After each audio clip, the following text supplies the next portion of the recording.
What's up, my dudes? It's the Vigorous Q&A. Just wanted to let you guys know that I booked my tickets to the Arnold Classic. So that means I'll be in Columbus, Ohio, I think the day before the Arnold Classic takes place. So that's, let me whip out the calendar real quick. Now, I won't whip out something else, don't worry, but I'll whip out the calendar. I'll leave on Wednesday the 4th, arrive on Wednesday the 4th, even though it's a 24-hour flight, but hey, time zones.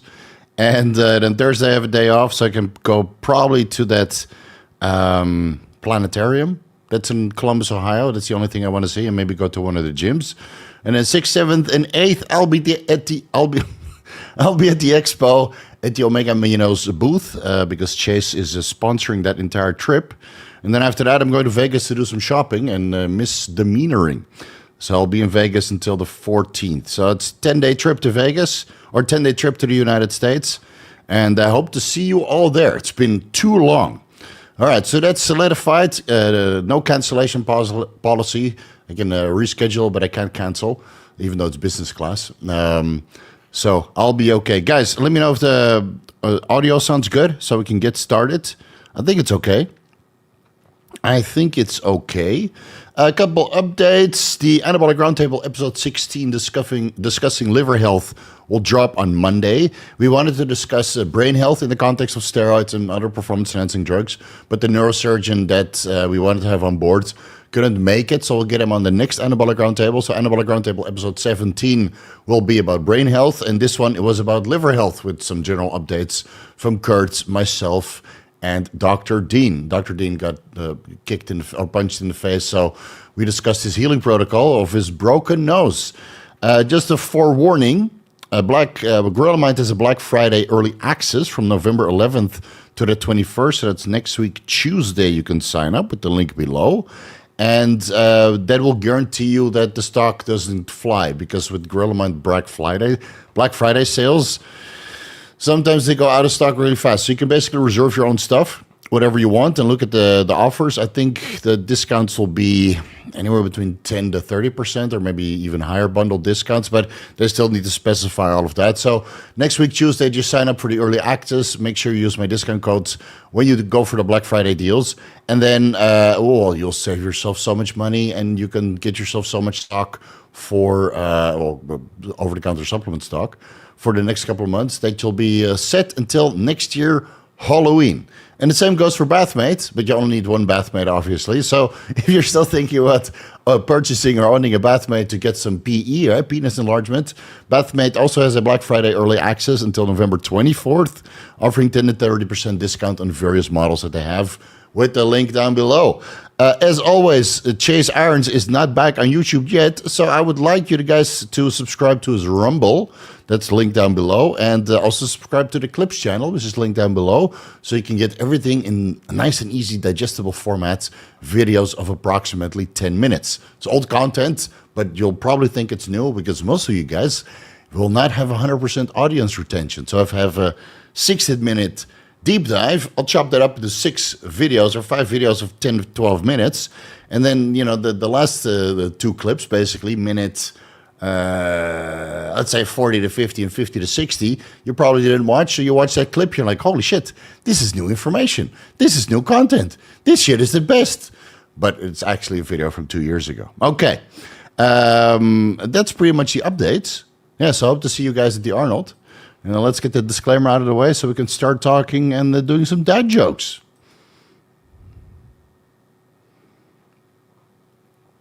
And I still haven't installed the lights yet. All right. That one guy, welcome to the Vigorous crew. Wolf O'Frame, welcome to the Vigorous crew. Maximum, welcome back to the Vigorous crew. And here is his question. Hey, Steve, what's the common HRT protocol for a 38-year-old female? Let's see. You guys said that the audio is good, right? Yeah, okay. What's the common HRT protocol for a 38-year-old female with low energy motivation? Labs, total testosterone 27, free testosterone 0.22, okay. Bioavailable testosterone 5.4, SHBG 103, that's not the end of the world. Estradiol 182, picograms per milliliter, I'm assuming. Androgel is what I can get. Thoughts, please. So at 38 years old, she's not postmenopausal yet, meaning that she has a menstrual cycle. That actually means you need to do blood work every week throughout the several luteal phases. So that could mean that estradiol will be higher or lower than these blood work results indicate. Same for testosterone, free testosterone, and SHBG, and luteinizing hormone and follicle stimulating hormone. Then ask her to track when she feels more energetic and when she feels less energetic or less or more motivated, because it highly depends on her luteal phase and which phase of her menstrual cycle she has good energy, good motivation, and vice versa. And then you can kind of detect on her blood work results what those numbers represent based on how she feels, or the vice versa also. And then you could look into hormone optimization and whether that's androgel. I wouldn't know the dose of androgel because it's not something I ever recommended to females. But TRT, and let's say you have a femtest, basically a low concentration testosterone enanthate or cypionate, 25 milligrams or 50 milligrams per milliliter. And then usually women start with 1 to 2 milligrams per week, all right? But you could also start with DHEA, 25 milligrams to 50 milligrams per day. That's also known to increase testosterone and estradiol levels without really affecting luteinizing hormone and follicle stimulating hormone. And so that's something she can look into. She can look into growth hormone. But I would rather address the low energy and motivation situation, because these hormone levels are not terrible, man. And the total testosterone could be a little bit low, but it highly depends on the menstrual cycle, right? If she's in a certain phase where testosterone is low, then yeah, you're going to see low testosterone in her blood work results, whereas other periods of the month, it could be 40, 50, right at the top of the reference range. Like my wife always has like a total testosterone of, let's say, 60 to 75, because we did her blood work so many times. So her testosterone levels are pretty high. But yes, she doesn't have low motivation or low energy levels, because I give it to her good and I feed her right. And that helps. So maybe your girl is not eating right. Maybe she's not sleeping enough. Maybe she needs to eat a little bit more healthy fat or a little bit more calories in general. Maybe she needs a mitochondrial support stacker. There could be a million different things that are wrong with her. And that's why we have people that offer this kinds of advice, like through Merrick Health, for example, or myself, or some of the other coaches that are specialized in female hormone optimization. So with this blood work, honestly, I can't do much. I would just suggest you to get more data and look at the root cause, and then look into options to have somebody guide her through the process of HRT. But for most women, they can accomplish a lot without HRT. And again, HRT is the last resort, because once you go in HRT, you're not going to go back. Big Jake also became a member. I saw a video a few months back that discussed using 500 milligrams metformin two times daily while fasting to help detox the brain and body. Thoughts? I don't know. I don't think that's correct. Running Semax no spray right now at 1 milligram total throughout the day. Improved cognition and focus. Also got red hot ears. I got the same thing, but it's late at night. So it happens. Gonna try injectable Semax and then Selenk. I mean, Semax, what was the pathway? I mean, maybe it increases blood flow similar to red wine, or going from a hot temperature or a cold temperature to a hot temperature. You get that, blood flow into the ears, and then they turn red. I had it with Tolmesartan or Cialis in the beginning also. You just get a flushing face.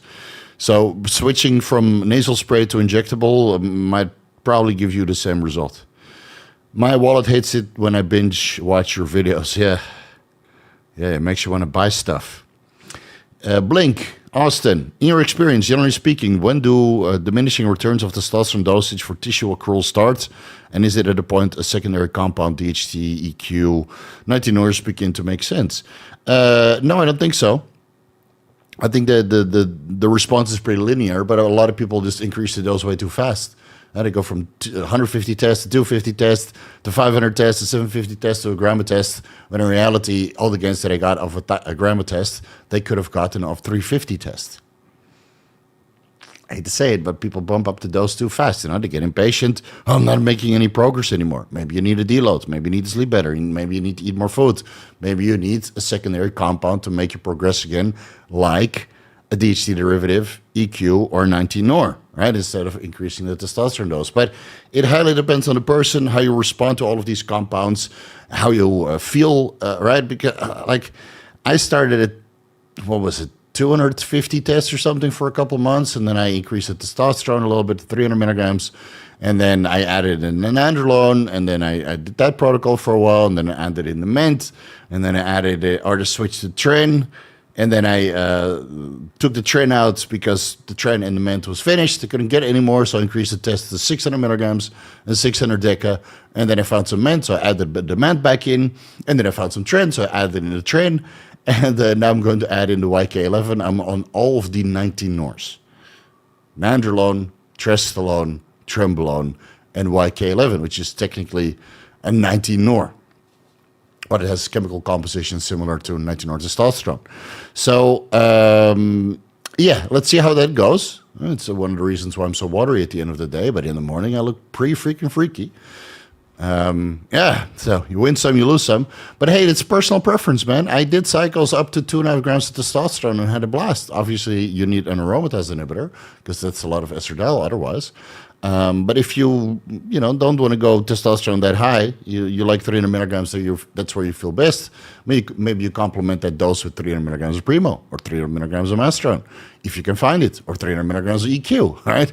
Or maybe 150 milligrams of Nandrolone and then a little bit more aromatase inhibitor, and then see where it takes you. So it highly depends on your preference and how much progress you're making. At one point, you stop making progress on a particular dose, right? Training volume, training intensity, training frequency, and sleep quality and caloric intake aside. At one point, you stop making progress, and that's when you bump up the dose to facilitate more growth. And it could be test, or it could be something else, or adding in some peptides. If you were to start a fitness bodybuilding coaching company today while working a full-time job, what platform would you start with? And I never used a platform. I just used email and Excel. And I never did it while working a full-time job. But if you work a full-time job and you start a bodybuilding coaching company, I don't think you need a platform, man. I mean, you have all these apps, right, where you can keep track. But most of these people that need coaching, they want WhatsApp access. Or phone calls or email contact. So whatever it might be, you have to figure out what kind of clients want what kind of contact with you. And then you have to give them a little bit of a form or some generalized idea so you can get the data, right? So you make them fill in a form at the check-in. How was your week? Did you adhere to all the meals? You could even send them a sheet, right? Monday, Wednesday, Tuesday, Friday, etc. 5 meals, a workout, a supplement, and you just let them check all the boxes. And then you can easily see, okay, Monday to Wednesday, they checked all the boxes. And then Thursday, Friday, Saturday, they kind of slacked off. Right? It's something you can do manually in an Excel sheet or even on a piece of paper. You send them how to print it out, they stick it on the fridge, and they fill it in. Whatever platform or whatever structure works best for you. There's so many ways to get it done. You have to make it easy for yourself and the client. First, you have to get clients. When you work a full-time job, you can quit your full-time job when your coaching business, fitness business, makes the same amount of money as your full-time job. Then you basically break even as you quit the full-time job, and then you scale that fitness and bodybuilding job with the 40 hours, 45 hours that you now have extra during the week to double, triple, or quadruple, because now you have a lot more time, and then you start increasing the rates like I do until you're completely unaffordable. And you'll be surprised how affordable I still am for rich people. Like injectable anadrol or oral injectable, if you can get it. Sounds good. Let's see. Jeff Matheny. Currently 205 pounds, about 12% body fat. Would like to get to 8 to 10% body fat and maintain. I have 2 vials of 5-Amino 1MQ. Any value of using that, given I don't drop below 6% body fat, you recommend it? I would just use it once you're 8% body fat to get a little bit leaner, and then you maintain from 7 to 8. Yeah. You always have to get a little bit leaner than you want to. So you're like, I look really good. Just keep dieting for 4 more weeks because you rebound, you start to hold water, and then you're not as far away from your best look. You're probably at the look that you wanted to end up at, but you keep going a little bit using the 5-Amino 1MQ. And dude, 2 vials of, aren't those like 50 milligrams and it's like 1 shot? I think all the 5-Amino 1MQ vials that I've seen are 50 milligrams, and that's what I injected to give it a try, which was about as potent as, I don't know, 150 milligrams. It's hard to pinpoint because it gives you a little bit of energy, but not that much in the bigger picture when you consider all of the mitochondrial support stack bullshit that I'm on. So, all right, caffeine gives me more noticeable energy than injectable 5-Amino 1MQ. So, I don't know, I use it at the end, continue for 4 more weeks, and then take it out when you run out, basically. Alt season while BTC retraces to 120K before proper bear kicks in. Well, let's see, man. If it closes below the 50-week moving average, which is right now at... I'm pretty bearish, dude, honestly. But that's usually when it starts pumping. So the 50-week moving average is, what, 103,000? I got it in at 103, 102, and 100,000 again. So I held up the market. You're welcome. Could have set a buy order at 99,000. Oh well, and I bought some Solana and Ethereum. But if it doesn't close above the 103 or above the 50-week moving average, so that's 103,000, then I'm out. Because every time it breaks the 50-week moving average and it closes below the 50-week moving average, then there's a fat retracement. Look at the charts. So based on my, right now I'm kind of risk off. Right? I don't mind doing other trades, but if it closes below, let's say it closes at 101 or 100,000, I'll take that. What percent is that? 3% drop. I'll eat that 3% and then observe until it starts to break trend to the upside again. Because then I'm full blown protecting my assets that I have left. I lost enough money already in the last couple of weeks already. Digestible form, hell yes. Chris Costake.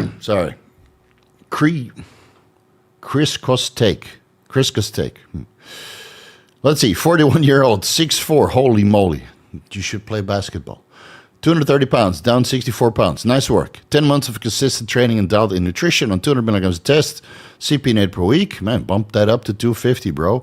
Final months of a cut with 25 milligrams of Anavar per day, I'm assuming. 3 IUs growth hormone daily. Week 2, up 7 pounds. Still water weight or just a GH dose? It's normal that you were on 200 tests. On 200 tests for your size and body weight, that's peanuts. It's nothing. That's like child's play. That's like true TRT for your size. And then you add in, you basically double the dose from 200 milligrams test sip, which is what, 170 milligrams actual testosterone.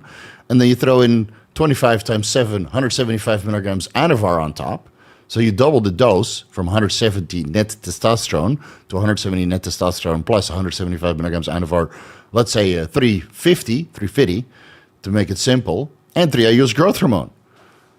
So that's 21 IUs growth hormone per week. Of course, you're going to be up 7 pounds. You might be up another 2 pounds in week 3, and maybe up another 2 pounds in week 4. Enjoy it, man. It's not about how much weight you lose. It's about how much you transform. So being up 7 pounds would be a warm welcome, man. Maybe you go up 10 pounds in total, then you end up at 240, and then you cut down to 230 again, but look vascular, hard, dry, and dense. So I would say that's a win. Maybe you stay the exact same weight for the next month. You go up and down, but you look 10 times better. So don't just look at the scale. That's what women do. They obsess about their body weight, right? Take the pictures, look in the mirror, look at the veins that are just slowly coming from your forehead and your biceps and your cock and your lower abs. And then the more veins you have, the leaner you are. Or you have high blood pressure and you're destroying your kidneys. But I'm assuming you understand the value of blood pressure management. But Bronsk. Also reduce endurance from the heat. Never did uncouplers and don't plan to, but this is how I imagine them. Anything to reduce sweating and discomfort.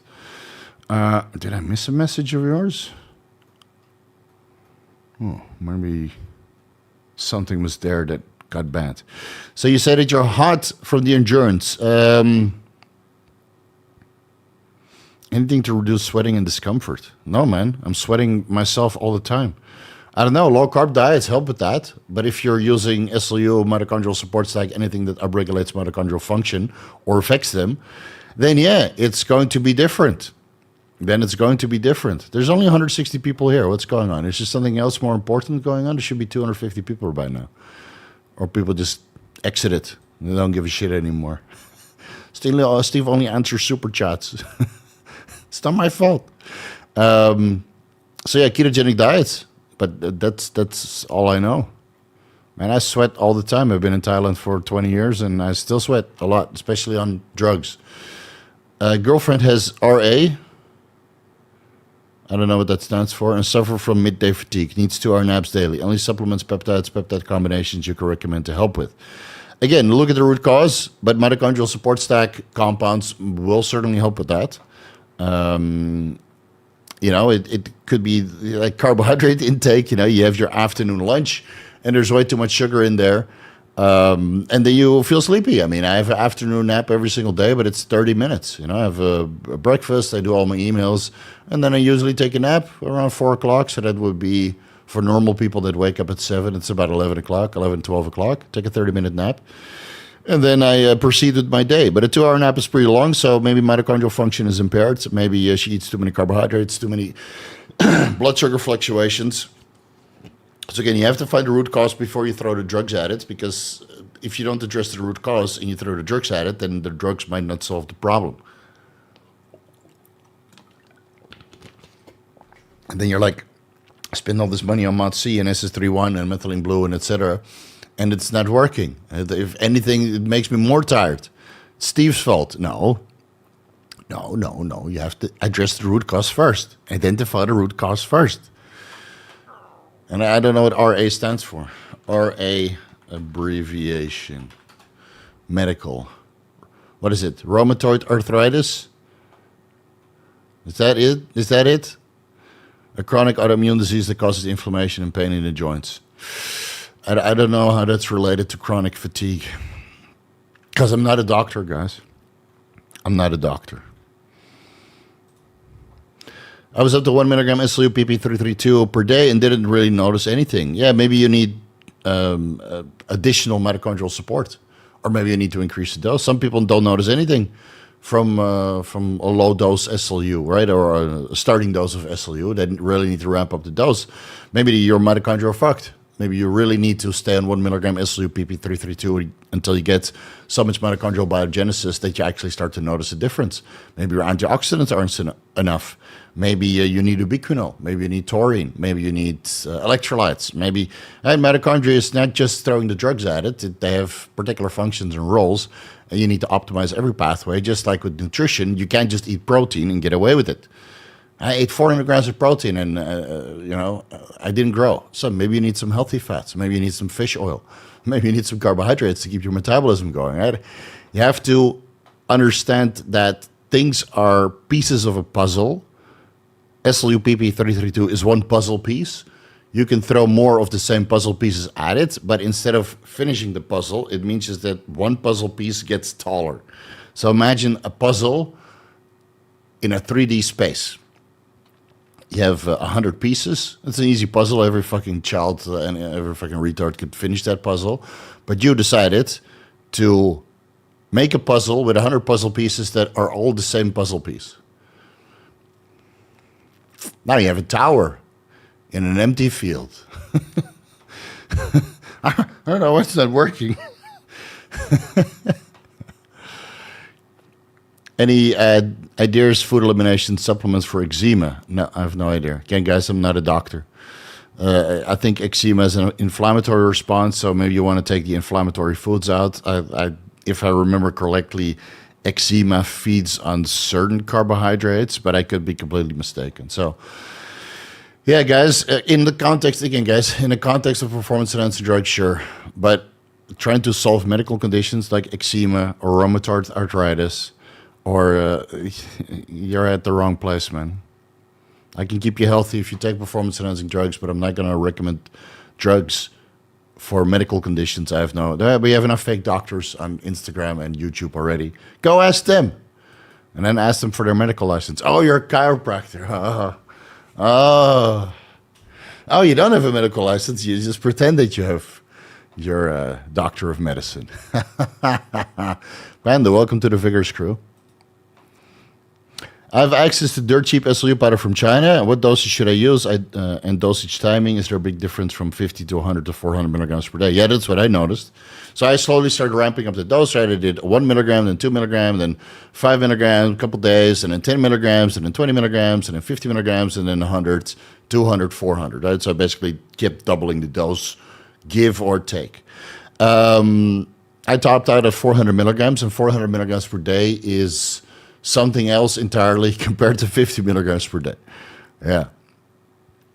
It's something else entirely. But everybody's different, right? I don't know how much you weigh. I don't know if you take other mitochondrial support stack supplements like MOTSI, SS31, methylene blue, etc. So start low, build your way up, right? And the dirt cheap SLU powder, I got the same thing, right? Probably from the same source because there's only so many that sell it. That's legitimate. It doesn't dissolve in water. Don't inject it. It's not necessary. Bioavailability is high enough, especially if you ramp it up to 400 milligrams per day.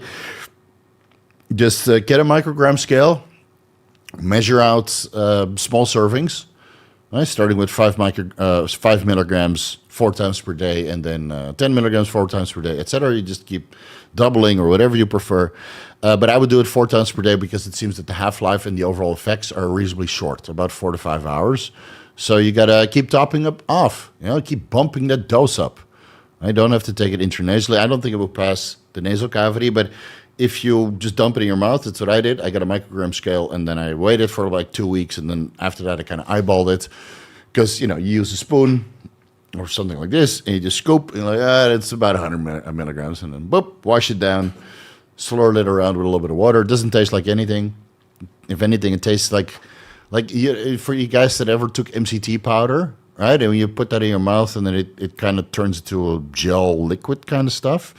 That's pretty much what it is, right? It has a little bit of a fatty structure and taste. Now, you try a 5-Amino 1MQ powder. That's the nastiest shit, dude. That's the nastiest shit. So I would take it 4 times per day, split 4 to 5 hours apart, and yeah, that is the way to do it, in my opinion. But start low, build your way up. Before you use a growth hormone for MMA to grow bones, is it a good idea? Yeah, you also gain like 10 pounds of weight, and then you lose your stamina. So if you want to grow your bones, I would take maybe 2 AU's growth hormone, 50 milligrams of nandrolone, which will also cause you to gain a significant amount of weight. And then really look into the magnesium, the phosphorus, the potassium, the calcium, obviously, vitamin D3, and vitamin K to help shuttle all of that in. Again, it's not just the drugs. You need the nutrients as well for bone growth. And then Dr. Dean started Cartilax, or is going to start Cartilax. So wait for his results, because that might offer some bone growth as well. So again, it's not just taking growth hormone or nandrolone for bone mineralization or a selective estrogen receptor modulator. And it can also induce bone mineralization, but it comes with side effects like lower IGF-1 levels. So you would like some IGF-1 in that picture, I would assume.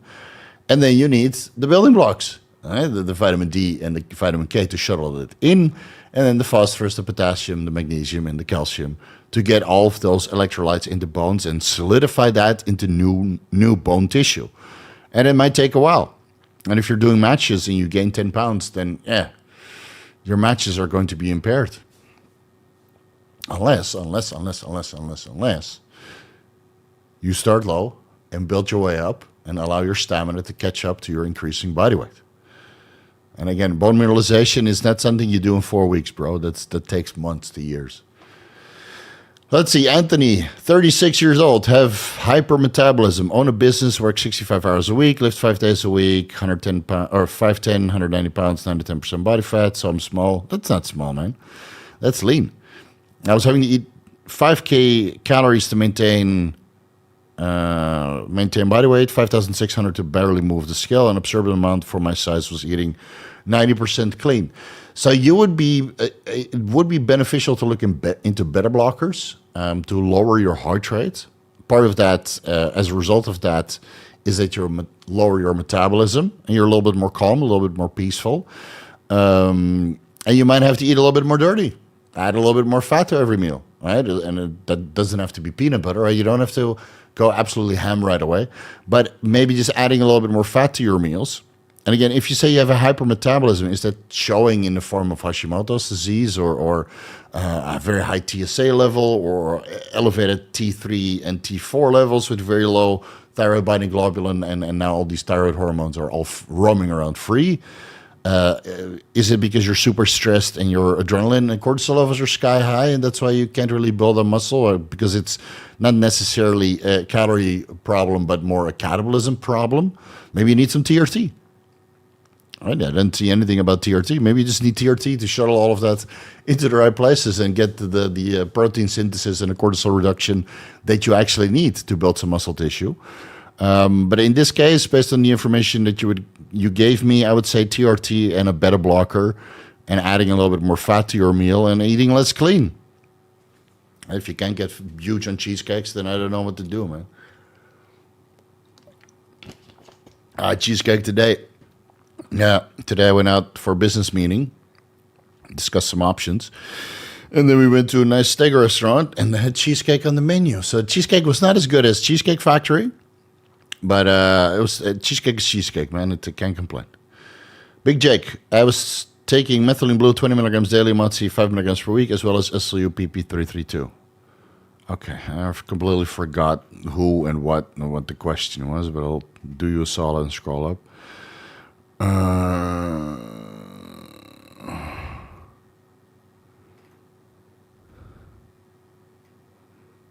Oh, you had red hot ears. Yeah, maybe it's a mitochondrial function. Just making you feel super energetic and giving you red ears. Could be. I would reduce that methylene blue dose down to 20 milligrams. Or 10 milligrams. 20 milligrams is a bit much. Yeah, chiropractors, man. Full of shit. Welcome to the Vigorous crew. Anthony, I was on 500 tests, 400 primo, 4 IU's growth hormone, currently injured, recovering from a full rotator cuff surgery. Felt pretty rough eating that much and looking for a better way when healthy to pack that size on. Okay. Oh, okay, that's the hypermetabolism, right, okay. So he was on a cycle.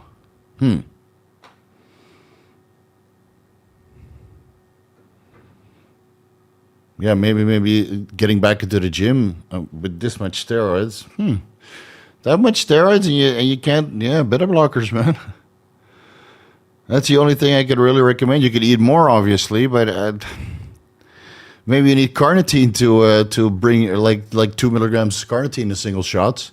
So that's 2,000 milligrams injectable carnitine to lower your thyroid response. But it really depends. That's what's medically prescribed to lower thyroid levels. I think it's 2,000 milligrams or 3,000 milligrams IV though.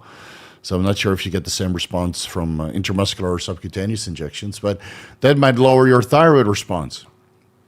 Although I would rather look into Nabivolol and eating more fats.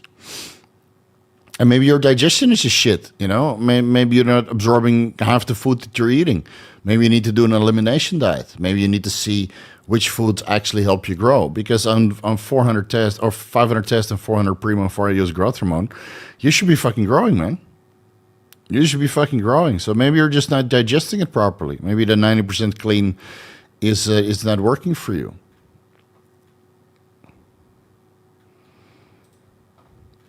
Chris Lambert, just a little thank you for all that you do, teaching us how to stay healthy. Your channel changed my life. Thank you. All right, $7 for the Cheesecake Fund. Much appreciated, Chris. Tomorrow we go watch Predator Badlands, but it's at 2 o'clock in the afternoon, and so I have to wake up early. So probably today we're going to go for 2 hours, not 2.5 as usual. I need to go bed a little bit early so I can wake up at 11 and then have a meal.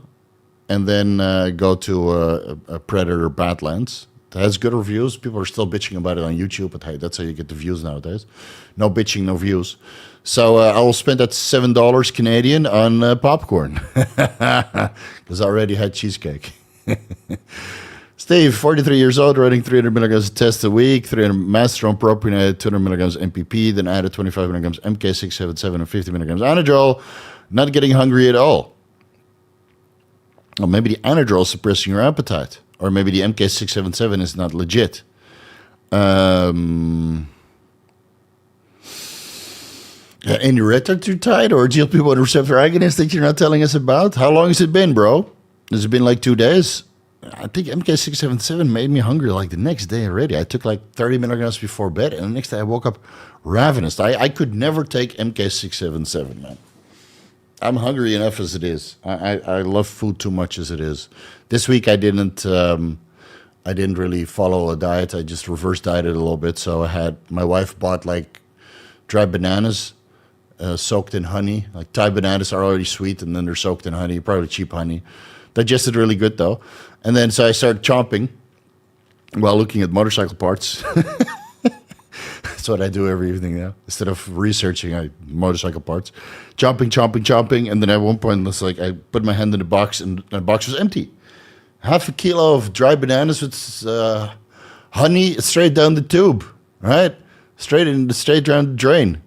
I was like, you know what? This week I'm just gonna do this. So I ate like 3 of those boxes, and I had a couple candies. And today I went out, and I'm pretty full now. Fucking. Dude, I went to the gym today. Oh, I was training back. I was like this, like to the forward. And people look at me like, what the fuck is going on in your back? So yeah, I had carbs a week straight. So for you, if you're not getting hungry at all, take the Anadrol out and maybe switch brands to MK677 to another brand. And otherwise, smell. Maybe you're just not a guy that's generally hungry. Maybe you need Periactin. That what is that called? Or what was it? Periactin, ciprofentadine is first generation antihistamine, but it makes you fucking hungry, and it's an appetite stimulant, sometimes prescribed off-labelly to increase appetite and promote weight gain, particularly in children with chronic conditions. Yeah. So if you can get it, I think it's on the affiliate list somewhere. So if you want to be hungry, if you want to grow, save the Anadrol for when you want to break through a strength plateau, because if you want to grow, you got to eat. And if the MK677 is not doing it, maybe a GHRP6 is going to do it, or the Periactin, or a combination of all of that. What are the main lab other points indicators to look for to avoid face mutation, bloating, aging while on a first cycle HCG test E, Primo, Anavar, GH? The mirror. Just don't look. Just don't look. Don't be bothered with it. If you're on HCG, testosterone, enanthate, Primo, Anavar, and GH, your face is going to mutate and bloat. Deal with it, man. If you can't deal with it, then don't take steroids. Stay on TRT. Use GLP-1 receptor agonists to blunt your appetite so you get sucked in face. Like a lot of all these models that you see on Instagram that look natural. TRT Primo and a low dose Primo, let's say 150 milligrams a week. 150 test, 150 Primo, and maybe HCG, maybe 10 milligrams Anavar per day, and no GH. And then instead of the GH, you use retatrutide or tirzepatide to blunt your appetite and have the vacuum face, right? Do that fucking bullshit. So, yeah, I mean, my face doesn't really represent how lean I am. It sucks. You look at my face, it's like, this guy's 15% body fat. And then you look at my fucking arms, and there's no fat, bro. Look at you see this little detail here? There's no fat, man. It's the blood work. So, there's nothing here. Here, look at this. There's no fucking, it's just foreskin. It's fucking look at the separation. So, the bloat it's there. It sucks. I need to keep dieting. This week I was a little bit off diet, and then next week we're going to start. So we have 1, 2, 3, 4, 5, 6 full weeks, and then it's Christmas time, and then I'm right down to TRT, man. And then you'll see my body shrink and my face get fatter. So keep the dose moderate, keep your stomach empty, and you'll create a little bit of a jawline, but the bloating and the mutation will not be that bad. And the aging, yeah, well, I look at the antioxidants like NAC, vitamin E, or injectable glutathione. It helps. And just don't look at yourself, man. Don't look at yourself for a month, and then you look in the mirror, you're like, oh, I almost give yourself a heart attack. You thought it's like some burglar. Because your face mutated so much that you don't even recognize yourself. How to do 400 grams of protein a day safely. Do some, what is that kind of question? 400 grams of protein safely? Just fucking eat. What is this? Oh, my kidneys are going to melt? Come on, dude. If that's you in your picture, you shouldn't be asking these questions. Just fucking eat, bro. Fucking eat your protein and shut the fuck up. It's 50 grams of protein, 60 grams of protein, a couple meals in a shake. You know better, dude. Otherwise, it's not you in that picture. Come on. Do some have to be pre-digested? So you can get pre-digested casein protein, right, from True Nutrition, and hydrolyzed casein protein that's what it's called, hydrolyzed casein protein, or hydrolyzed whey protein, or hydrolyzed collagen protein. That's semi pre-digested, and that makes it very easy to digest. But 400 grams of protein per day is easy, man. And if you think it's not safe, then stop lecturing to these chiropractic doctors. They're not doctors; they're chiropractors. Right? Well, what do? They do this to your back. Snap, press. Oh, it cracks. It's back in position. Get to a real fucking therapist, man. A Graston technique or acupuncture. Oh, acupuncture doesn't work. Oh, it does if you do dry needling, dude. I had 2 sessions on the shoulder. Was completely fucked. 2 sessions fixed for life. It was fucking expensive. And then I contacted the guy 6 months. Dude, it's fixed. So yeah, that's why I charge that much. Ta-da! That's how it goes. Wesley Newman, didn't you just sign up? Yeah, you remember. You don't have to super chat, man. Come on, don't do that. All right? The economy is crashing. You're already, here, new member, and then he super chats me $20. So you spent $30 already. You could have just sent $10 as a member and then ask unlimited questions. But hey, I'll take your $20 and stick it in the Cheesecake Fund, and then I'll spend it on milkshakes and popcorn tomorrow. Hey, Coach Steve, I'm going to be in a position where I can only inject Friday night to Sunday morning, and I want to come off completely. Would test on the Canaway 300 be suitable for 1 to 2 days a week injection frequency? Yeah, that should be okay. So if you're doing some sort of shift work, you're going somewhere where you just absolutely can't inject because you're too busy and too many eyes on you, then 100 milligrams Friday, Saturday, Sunday. And then you take your aromatase inhibitor on Monday and Wednesday. And maybe Friday. Yeah, but it should be okay, man.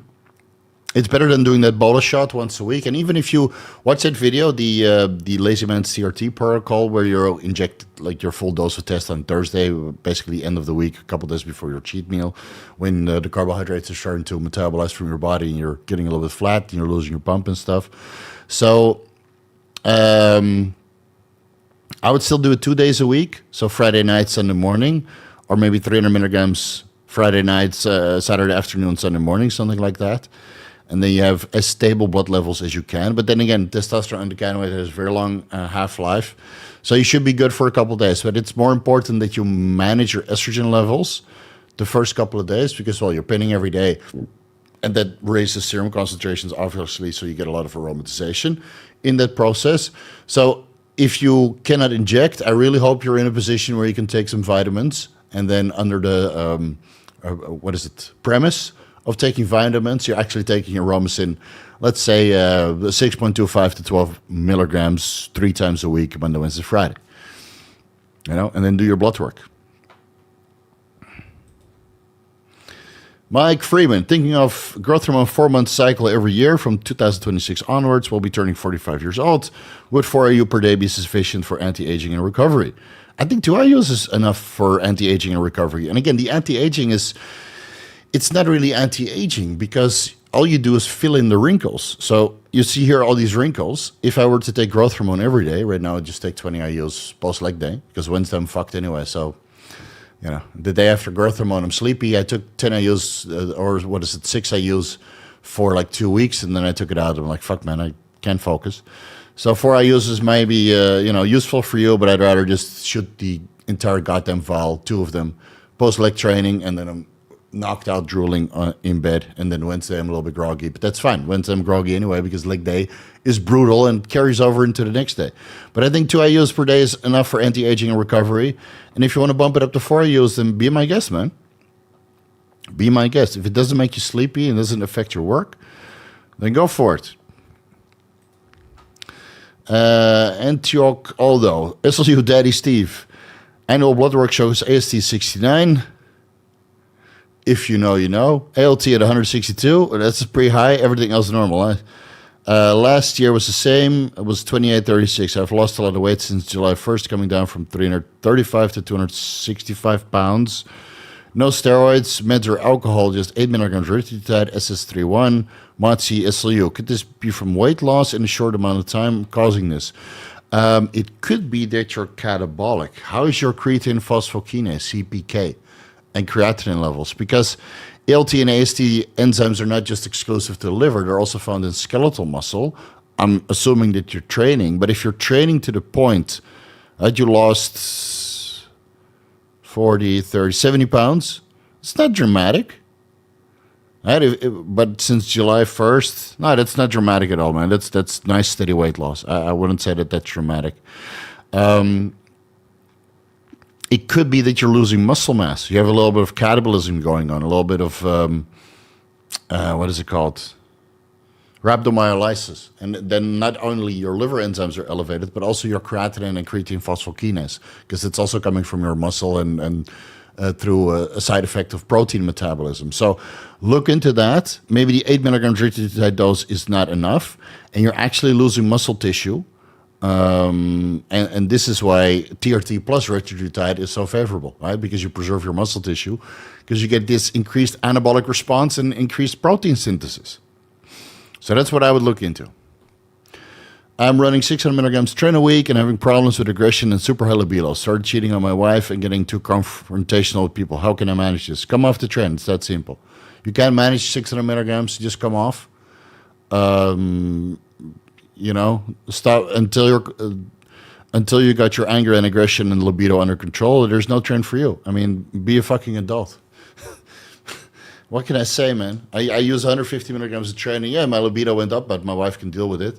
And my aggression stayed pretty much the same because I'm on fluvoxamine and methylene blue, and my daughter taught me a whole new level of patience, so I don't really get upset anymore. And you got a crying baby every day, twice a day, for food. For a couple of months, and after a while, it doesn't faze you. Nothing fazes me anymore. And I'm like, yeah, whatever. Whatever, it's fine. I'll make the bottle, you keep crying, and it feeds you, and then the crying stops, and it's my aggression is zero now, man. Absolutely zero. I'm running 150 Tren. Should put in the halotestin. I got some halotestin in the cupboard. Let's see if I'm still chill then. But yeah, you can't handle the Tren, so you come off. It's that simple. It's that simple. When are you going to be in California? Let's get a Vigorous Crew Moto Club riding going. Yes, I'll be in Las Vegas. The problem is with this license that I have, because I didn't have a license for such a long time, it's a temporary license that's 2 years, and I can't get a international license until,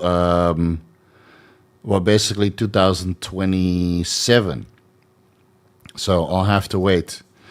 Yeah, this is one of those things that I sacrificed trying to set up my business, because I look at the time investment of getting my car license and motorcycle license, and I knew it was going to take immigration one day to get the proof of purchase for a car and a passport and a license. So that would be 2 days. Then motorcycle 2 days, car, let's say 5 days, and then going to the DMV. Basically, so 10 days, 10 full days.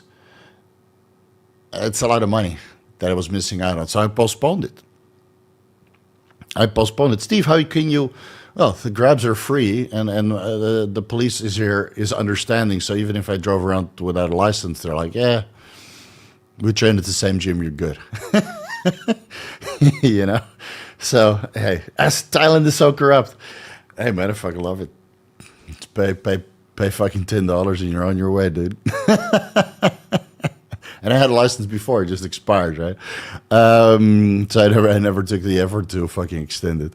So when I have an international license, I can rent a car or a motorcycle abroad, and I will definitely do a motorcycle trip somewhere in the United States, man. I would love to rent a fully decked out Harley Davidson. The ones that they showed at Daytona Beach Week, that all the black guys drive with the rims that are like 27 inches, and then the baggers in the back. And the full sound system, and then I'm going to play obnoxious hip-hop music and just be one of the crew, Yeah, I definitely want to do that. I would you know what? What's so bad? I really want to go to one of these Daytona bike weeks more than I wanted to go to the Olympia. It just seems that at these bike shows, the crowd is not really my kind of crowd. I really like the crowd that is on the modified car scene, the JDM scene. Those people all seem super cool, super chill. But with the bikes, I don't know. It's like working middle class that are all boozing and long beards, and everybody drives a Harley, and then once in a while you see a Victory or an Indian. Or I don't know, or BMW. You know, you see some unique motorcycles. But every time I watch these videos online, it's like a Harley convention with a Harley crowd, and Harley crowd doesn't have the best reputation. So let's see. Got to get a license first, and then I'll rent a Harley and grow out my beard, and not let any Kawasaki's pass. Just be a fucking dick.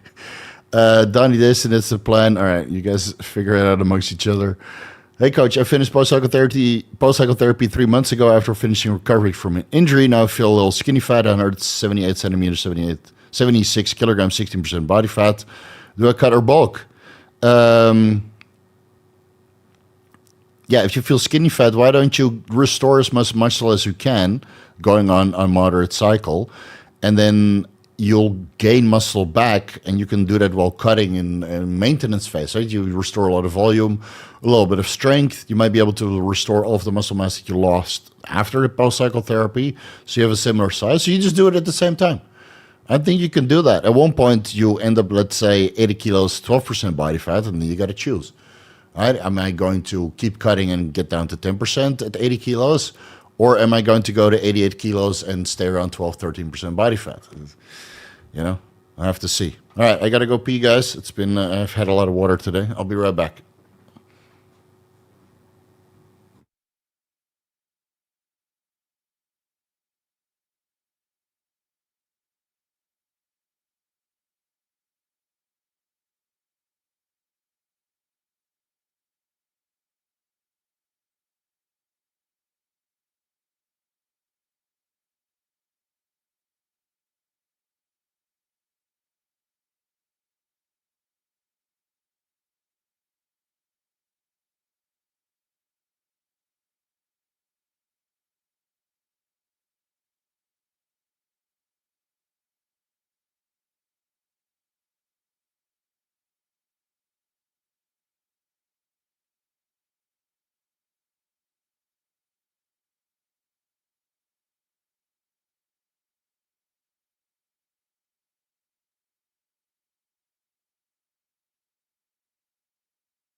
And we're back. Stop taking Tren, yeah. It's that simple, man. If you can't handle it, just take it out. And Paul also, he went on Tren, got all kinds of side effects. Took it out. Still won a show, turned pro. So it's not the end of the world. It's other drugs you can take. Hard for Crypto. Hey, bro, hope you're doing well. Any chance you'd be willing to share a copy of your meal prep diet spreadsheet? No, that's mine. That's mine. No. That's especially not with the formulas. Well, that's mine. I work too long, too hard, and people just copy that. So if you're a VIP member at $20,000 for 10 hours, then you'll get an email or a meal prep plan, obviously, but all the formulas are removed. So sorry, bro. No can do. When do you pull 450 milligrams EQ on a 20-week cycle? I have 8 weeks left, 1,100 tests, 210 milligrams Tren A, 8 I use GH. If you have 8 weeks left, just run it to the end. What are you talking about? Bro, what are you doing? Pull 600 EQ in a 20-weekend cycle. I have 8 weeks left. I think it's time for you to increase the EQ to 600 milligrams. 1,100 tests, 600 milligrams EQ, 210 Tren ACE, 8 I use growth hormone. 8 more weeks. Let's fucking do it, bro. Check your hematocrit at the end to see if you need, a little bit of management there. But I think I just keep increasing the dose until the cycle is over. I keep growing and growing and growing and getting leaner and growing and getting stronger and getting leaner and growing. Steve, what's your body weight? 105 kilos, bro. You didn't lose any weight while you got leaner and stronger? No, it's up the dose. Keep the intensity high, reduce the volume. 1 working set per exercise. 6 exercises per body part on the first one, and then 4 on the secondary and the third one. Do you ever try cupping? I got cupped a few times. It's when you got a reach around, right? Like this, and then through the legs. It's very enjoyable. Yeah, good stuff. I can highly recommend. You do so much for us, Steve. You deserve it. Yeah, not as of lately, but hey, I have priorities, man. I spend like 3 hours with my daughter every day. She's rolling around the floor, and she's already started mimicking what we say. So she's developing very fast because we're involved. Yeah, no daycare, just full-time parenting. Julian, hey coach, thanks for all the free education you provide. Can I stack GH with Enclomiphene and struggle getting meals in? Anything to increase hunger? Yeah, we don't take Enclomiphene, we take HGH or testosterone, so stop it. Enclomiphene is not sustainable. Just read scientific evidence. You don't want to take that long term. You take it for post-cycle 4 to 6 weeks, that's it. Growth hormone you can take indefinitely because it's a hormone that you produce naturally. And as you age, you can add a little bit more. As much as you can afford, basically, or as much as you can tolerate the side effects from. Struggle getting meals in, food allergy test, figure out foods that digest well for you, figure out foods that you like to eat, and look at your metabolism, right? Maybe your thyroid hormones are not correct, maybe they're off, maybe you need a little bit of iodine, selenium, and vitamin K to boost your metabolism. Daily fasted cardio helps to increase your hunger, and otherwise, there's GHRP6, MK677 instead of the growth hormone, or periactin, which we just discussed, right? This antihistamine first generation, which is off-labelly prescribed as an appetite suppressant. Might make you a little bit sleepy, though. But hey, GH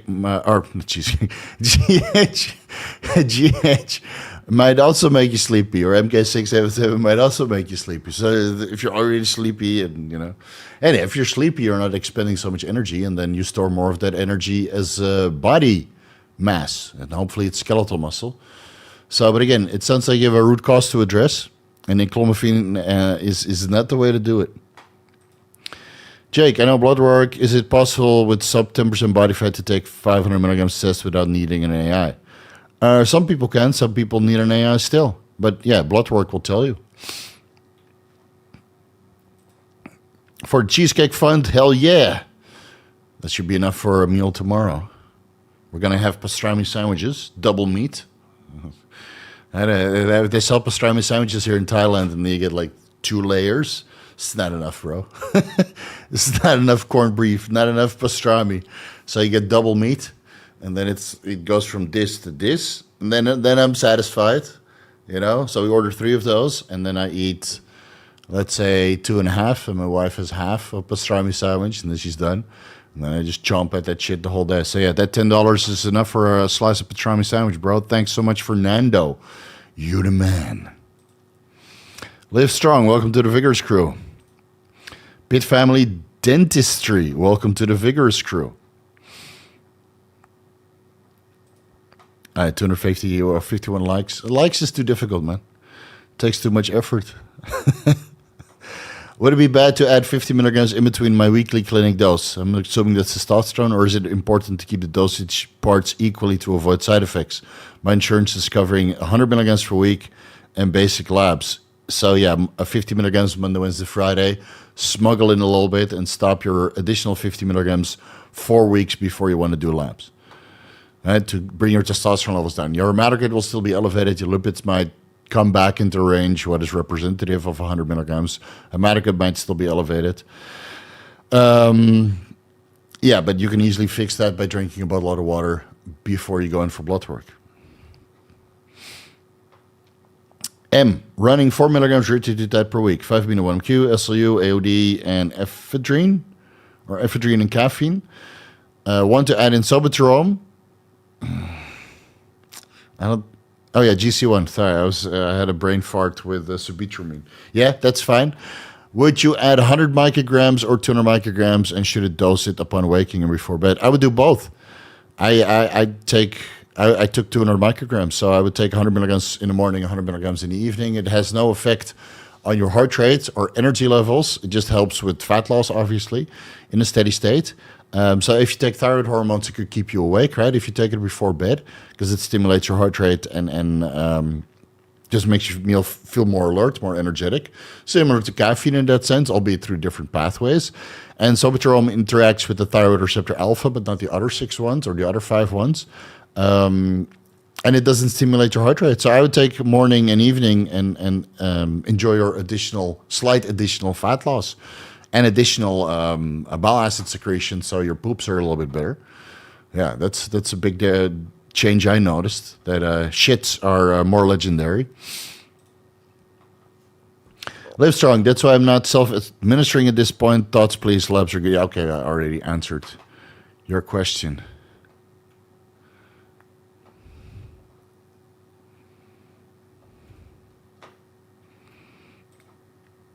I'll loan you a bike. Just don't get pulled over. If I get lucky, the cops follows my YouTube channel. Yeah, man, the HC Road Glide. Love that bike. It is a nice. Like if you get a CVO Road Glide with all the bells and whistles. I wanted to buy one until I saw the price. It's like $100,000 here in Thailand. Like, you know what? Fuck it. I'm going to buy secondhand bikes, modify the shit out of them, and then drive 10 nice bikes, for about 10, 15K. So I got a fucking Honda NM4, a Honda DN01, and a Honda Valkyrie F6C. And I'm eyeing a Triumph Storm, or a Triumph Storm Rocket, Storm 3 Rocket GT, something like that, or Triumph Rocket 3 Storm GT. And then I want to put a body kit on there from Russia. Makes it looks like absolutely crazy. And that will cost me maybe 15K in total. And I want to make a Japanese lowrider scooter. So I get a Honda ADV 750 cc's, extend the rear wheel. And then I want to have a custom body kit that makes it look like a Supra.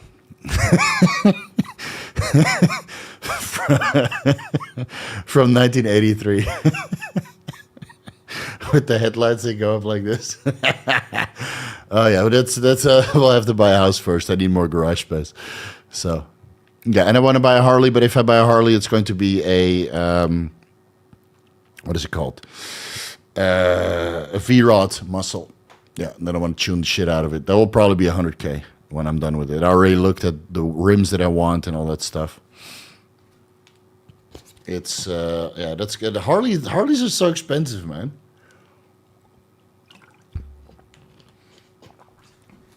Like a Japanese lowrider scooter, if I get a secondhand Honda ADV 750 cc's, get it stretched, get it lengthened, rims, full body kit, I'll be done in 20K. Good luck finding a Harley for 20K, unless it's secondhand, obviously.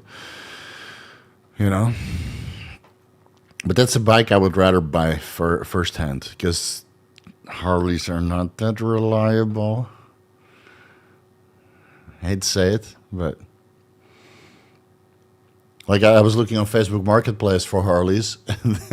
You contact the seller. This is wrong with it. That's wrong with it.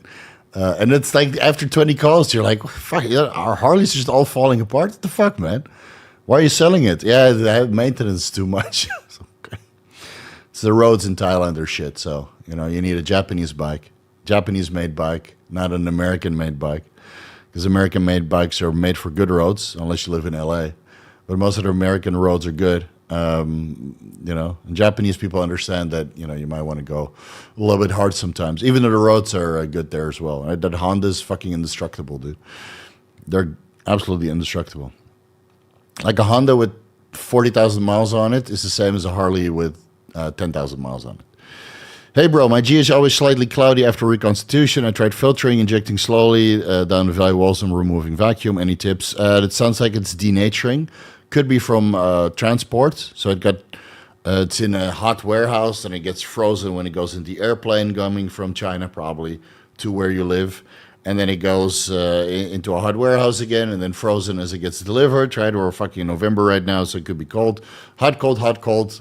part of the GH is denatured. It's no longer GH, just broken up peptide fragments that are now floating around, making your GH cloudy. And then you're injecting that, and you have no idea if those GH fragments, those amino acid chains, are interacting with other receptors, making you watery, making you get an immune response, post-injection pain, redness. So any peptide that's cloudy, just throw it in the trash. It's no longer 100% pure, or 99.7% pure as it should be. So, and then find another source, maybe locally, or maybe find a source that ships a little bit better, right? So I got a couple times, I got a kit of growth hormone, Chinese generics, and then the first vial is cloudy, second vial is cloudy, third vial is cloudy, and then the rest goes in the trash. Don't even inject it. I recently had iCard that I ordered, and that didn't even dissolve. It just looked like there were sugar crystals in there. And then I got a different brand, and it didn't happen. Like the modern aminos, for example, just dissolved perfectly. So that's the one I used for a bit. And I got great results from that. The stamina boost and a little bit additional fat loss. Until my kid ran out, and then, 50 milligrams per day. But they did the first batch that I got, the kit from China. Yeah, I reconstituted 3 of them, and they all had like these sugary crystals in there and just white water. And like, I'm not going to inject that shit. Fuck it, Throw it in the trash. Anthony, I sent in DNA and food allergy test. I believe digestion was the culprit with all of the calories. Also going to add insulin. Hope that does the trick. Was very discouraging eating more than Nick Walker, 190 pounds. Yeah, maybe insulin could help. Maybe, but the food allergy test will tell you more about what you need to eat and what you need to avoid. And insulin, I have an excellent ebook about insulin. You can find it on my website. But maybe a beta blocker first. It's a little bit easier and safer to use than insulin. Thoughts on running a mild cycle, 500 milligrams test, 25 milligrams Anavar pre-workout, assuming 5 times a week. So it's what? 125 milligrams a week while doing calisthenics bodyweight training. Not going to the gym access for a few months, but want to continue cycle. Go for it. I would not take that much test. I would do TRT and Anavar. Because, your body weight is basically the limiting factor unless you do handstand push-ups. That's the heaviest exercise you can do, or single leg pistol squats. That's pretty heavy. But you don't need 500 tests for that. You would need TRT. So I would do 150, 200 milligrams TRT, add some Anavar in, done. I answered your question, bro. 32 years old, tested at 800 nanograms per deciliter. Testosterone levels natural with TRT still give me an edge for entrepreneurship and leaving corporate or not worth it. If you go TRT plus, your total testosterone levels will be double at 1,500 nanograms per deciliter or 2,000 nanograms per deciliter, and that will be a noticeable difference, dude. Like at 800 nanograms per deciliter, I feel like a little girl, but I've been saucing my brains out for fucking decades. Is it decades? Yeah, almost. Over 15 years. 800 nanograms per deciliter feels like a little girl to me. When I came off cycle, I used HGH monotherapy. I went down to 600 and then slowly brought it up to 800, 900. Didn't feel like it was enough, man. And then I went on 150 milligrams and I shot my testosterone up to 1,000 or 1,100 nanograms per deciliter and felt 10 times better.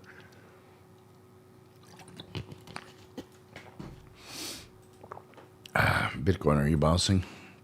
Sorry, I got the charge open at all times. Still not Fibonacci level. So yeah, you could give it a try. Or you try HGH monotherapy first to bring your testosterone levels up to 1,500 nanograms per deciliter. That's a little bit more of a freebie because when you stop HGH after 4 weeks of trying, your testosterone levels usually bounce back. Whereas with TRT, it takes time to metabolize, and then you might need to do a post-cycle therapy. So HGH for 4 weeks and a 1 or 2 week clearance time. Then you're 6 week, up, 2 weeks down, and then it starts to come up again. Whereas with TRT, you try it for a month or two. Right? Check your blood work in between. You stop the TRT, then you need to wait 6 weeks for testosterone and recipient to clear, and then it slowly starts to come off. So that's a bit more of a commitment. I have videos on this on my YouTube channel. 44 years old on TRT, 140 milligrams Monday, Wednesday, Friday, 2 HGH, 2 milligrams Rita, 77 kilos, 10% body fat, full body, 3 times per week, indoor bike races on rest days, enjoying 5 milligram MOTC. Any tips for cardio and endurance? Look into myo-inositol tripyrophosphate. I have a deep dive on that. Watch the endurance videos, obviously. I think MOTC is great for energy levels, cardio, and endurance. You could add methylene blue, 3 to 10 milligrams per day on your rest day for races. So that's 3 to 4 times a week. EPO, but we can't make any blanket adjustments. We discussed this in the EPO deep dive, the erythropoietin deep dive, a little bit, and all the prerequisites that you need to do so you don't get a blood clot and you know that you don't have any calcium buildup, right? Narrowed arteries, for example. But yeah, I think myo-inositol tripyrophosphate, ITPP, 250 milligrams per day for 2 weeks, and then that's the loading phase, just like good old creatine. 2-week loading phase, and then 250 milligrams 3 times per week as a maintenance phase. That increases the oxygen affinity of the hemoglobin within your red blood cells, and thus you get more oxygen delivery. Works great on Tren. Absolutely. And then maybe methylene blue to complement the MOTC. Yeah, ITPP, MOTC, methylene blue, that's where I would look first. And then later on, you can always add in cardarine, but watch the deep dive first. I also have a deep dive on cardarine regarding the cancer risk.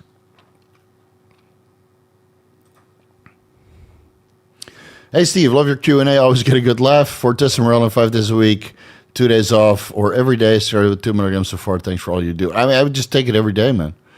Take it every day. It's the receptor burnout is non-existent. So the growth hormone releasing hormone receptor, that's the one that it works on. Correct me if I'm wrong, man. Or is it the ghrelin receptor? That's how much I know about growth. Yeah, growth hormone releasing hormone receptor. That's the one it works on. Yeah, I got it right. You got it right. Oh, thank God. Didn't look like a fool. So tesamorelin every single day, 2 milligrams, and then add in ipamorelin or GHRP6 to work on the ghrelin receptor or MK677, and then you get additional growth hormone secretion because hitting 2 receptors in a fasted state before bed when insulin levels are low and blood sugar levels are under control, that it gets the maximum amount of growth hormone secretion. I have a deep dive on how to maximize growth hormone secretion. Yeah.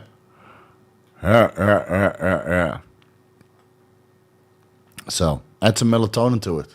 Get another boost. Add some essential amino acids. Get another boost. Add some, what is it, clonidine?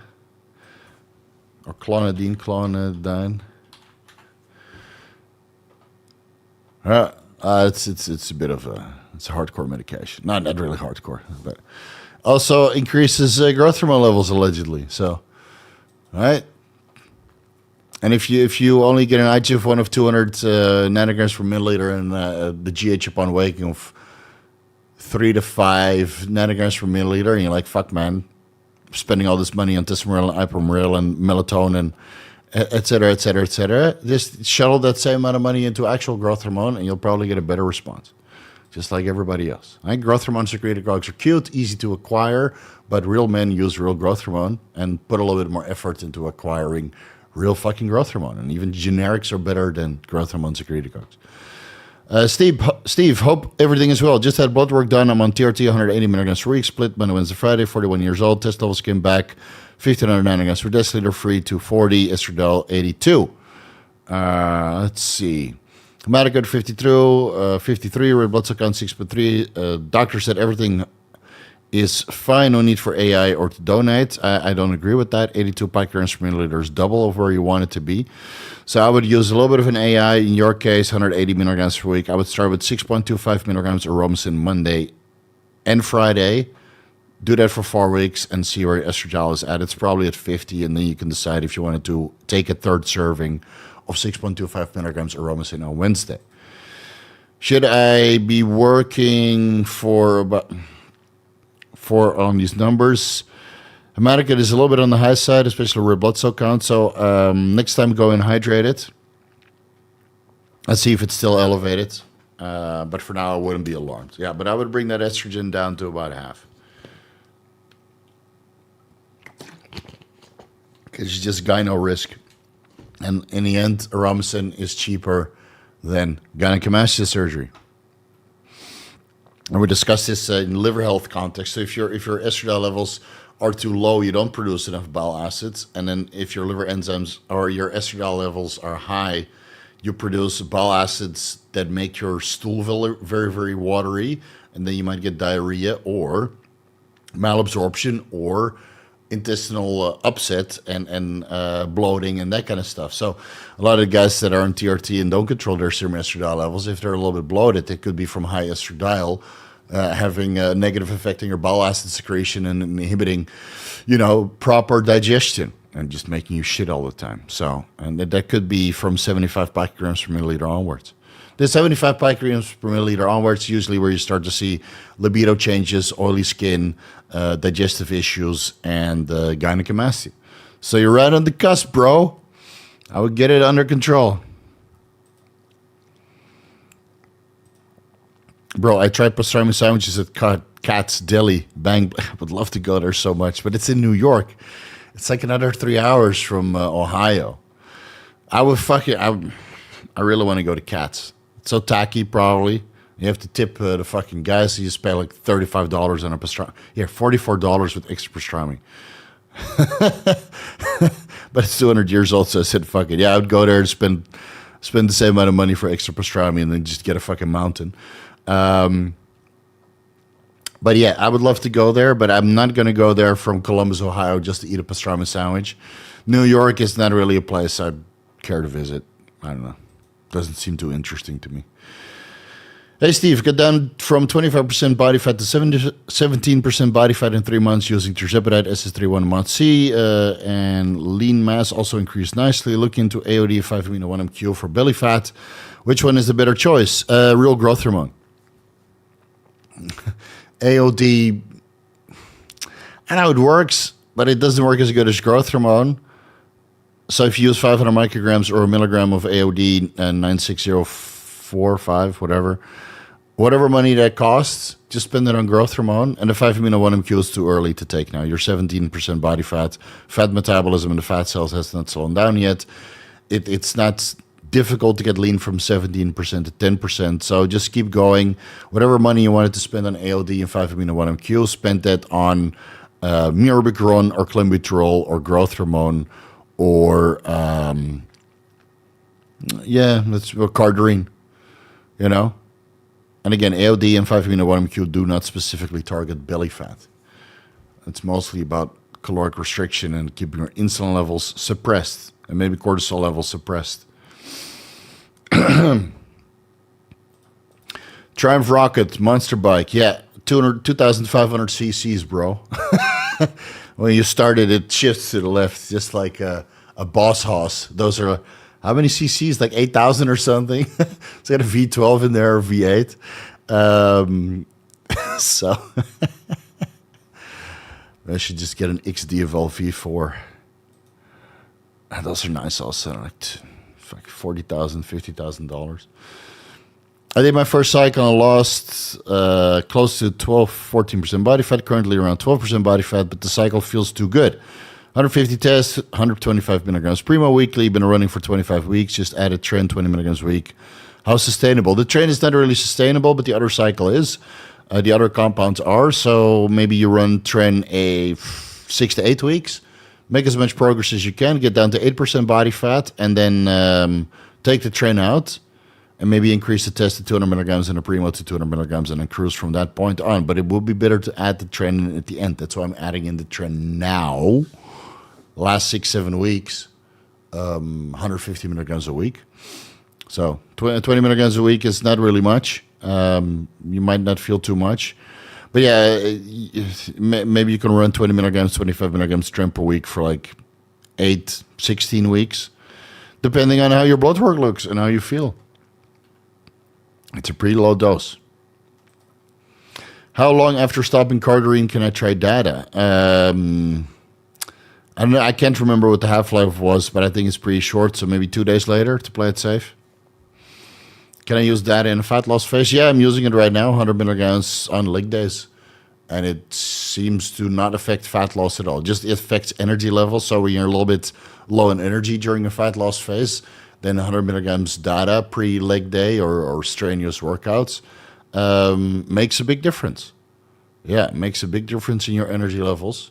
And then again, I combine that with creatine and ubiquinol, an injectable pre-workout. So how much of that is coming from the data? But the data, I notice quite a significant difference. Yeah, like that. My workouts are still fucking legendary. And this week I had a lot of carbs. So next week, well, I'm sure I'll notice more of a difference. Executive estates. Sounds so official. Any tips to speed up digestive system? I can use the bathroom once a day if I'm lucky. I'm 23 years old. I take 25 milligrams of Clen a day, 1 hour before fasted cardio. Weights help. I can't lose weight. Okay. Maybe you need to eat less. Eat a little bit more fiber. Add Tatka to every meal. 500 milligrams or 250 milligrams thyrourso deoxycholic acid. And have magnesium throughout the day to keep the stool lubricated. I go to the bathroom like twice a day. Don't have to shit a lot. You have to lose weight, right? So I would, look into Tatka and magnesium with every meal, multiple times per day to keep the stool lubricated so you can poop more. But, weight loss is about activity levels and caloric restriction. Takes time.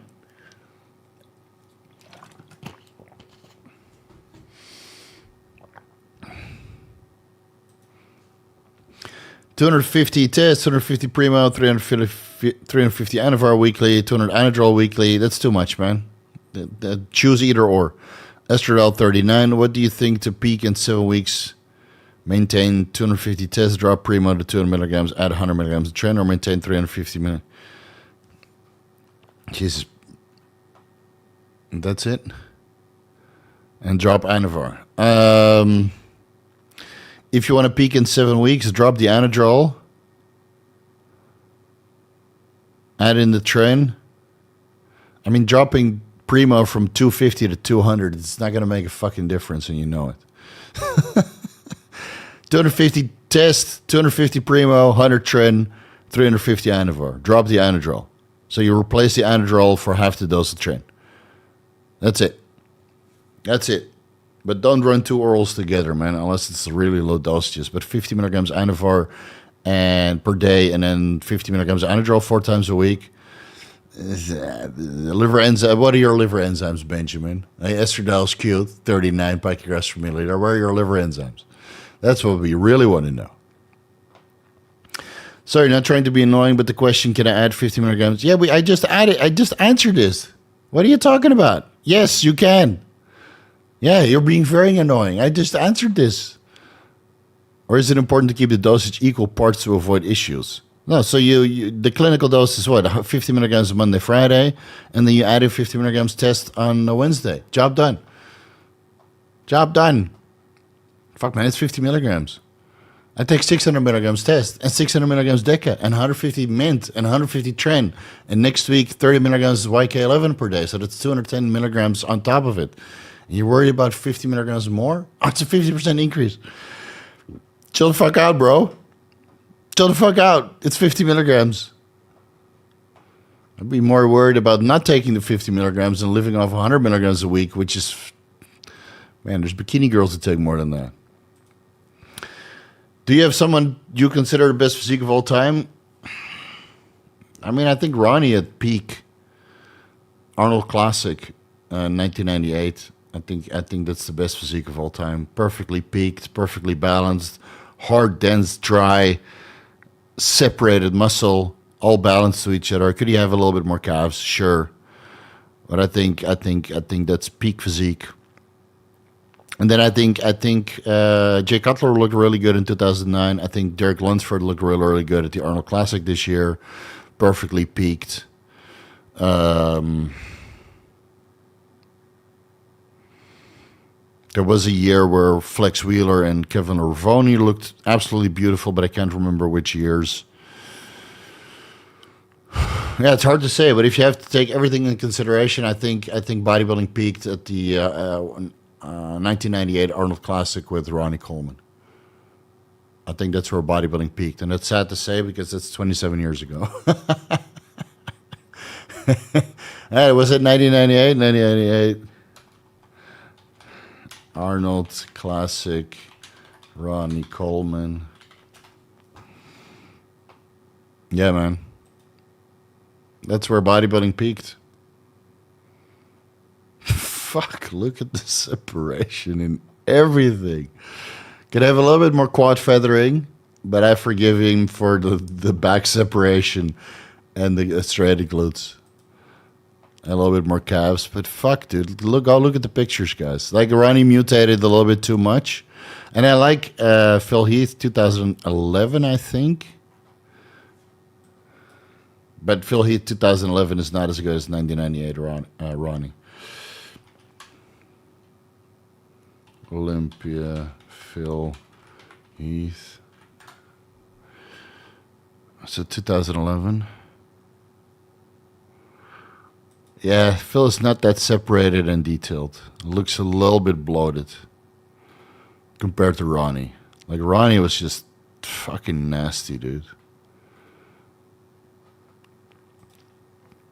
And I could never look like that. So, I have my moments when I look in the mirror. Jesus Christ. Are you spamming this now, or do you want to get banned? Is that what you're after? I'll fucking ban you even if you're a member, dude.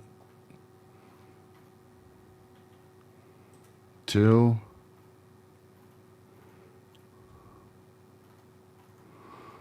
If I say it one more time, you're out of here, bro. Just because you paid $10 doesn't make you special. I still have authority over here. All right, where are we?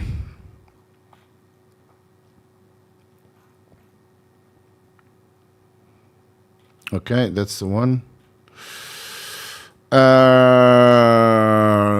Before my first cycle, what are the main benefits of HCG monotherapy? Test is at 750 nanograms per deciliter, but free is only like 13. SCBG is high.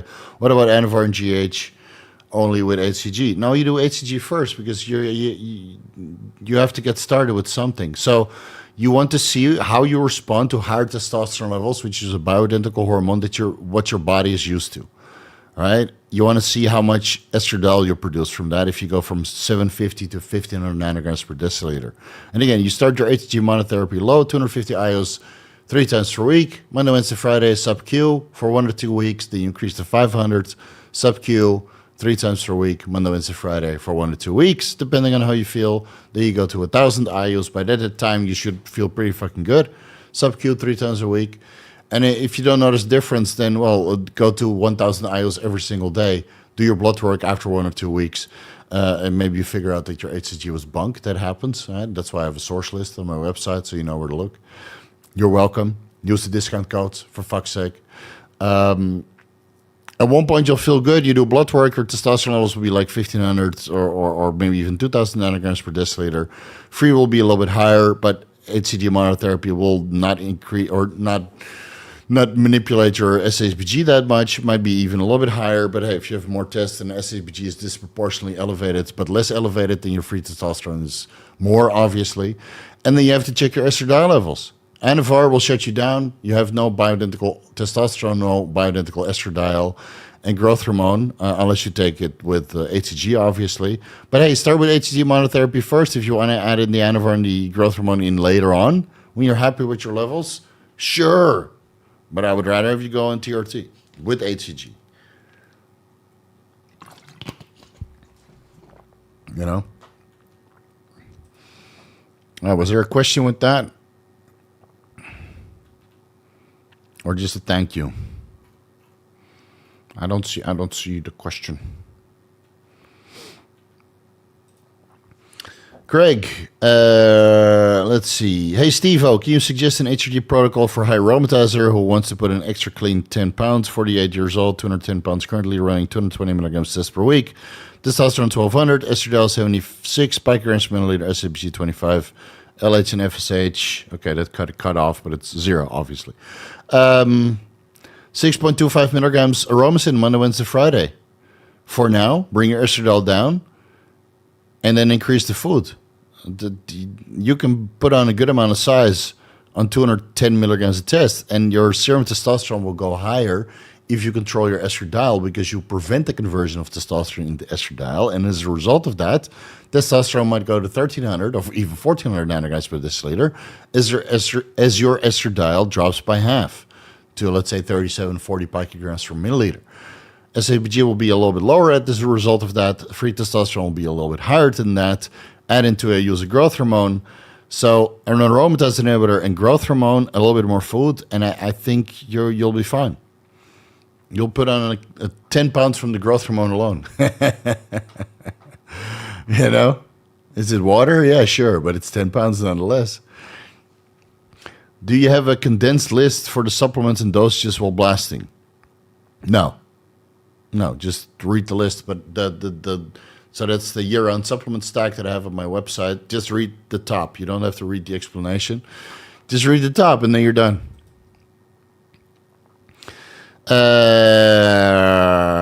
I can't recommend anything because I'm not a doctor, Sean.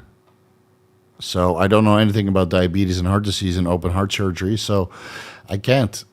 I'm sorry. It's not what I do. So I wish you and your father good luck, but I cannot help with this. Do you have I would just answer that. Thank you, Steve. Can I get Arimidex instead of Aromasin? If so, what milligram would you recommend? No. I recommend Aromasin for a reason. Arimidex increases your LDL and total cholesterol levels because it prevents the metabolism of cholesterol. It inhibits a step in cholesterol synthesis. So that's why I recommend Aromasin. So no. But if you can't get Aromasin or it's too expensive, then you use 0.25 milligrams Arimidex for 6.25 milligrams Aromasin. So one dose of Arimidex based on the medical things, right, for breast cancer, 1 milligram per day versus 1 milligram Aromasin or versus 25 milligrams Aromasin. So you take a quarter Aromasin, you also take a quarter Arimidex. That gives you very comparable aromatase inhibition as a man that doesn't suffer from breast cancer. So again, 1 milligram Arimidex equals approximately 25 milligrams Aromasin, meaning that if you take a quarter Aromasin at 6.25 milligrams, you take a quarter Arimidex at 0.25 milligrams.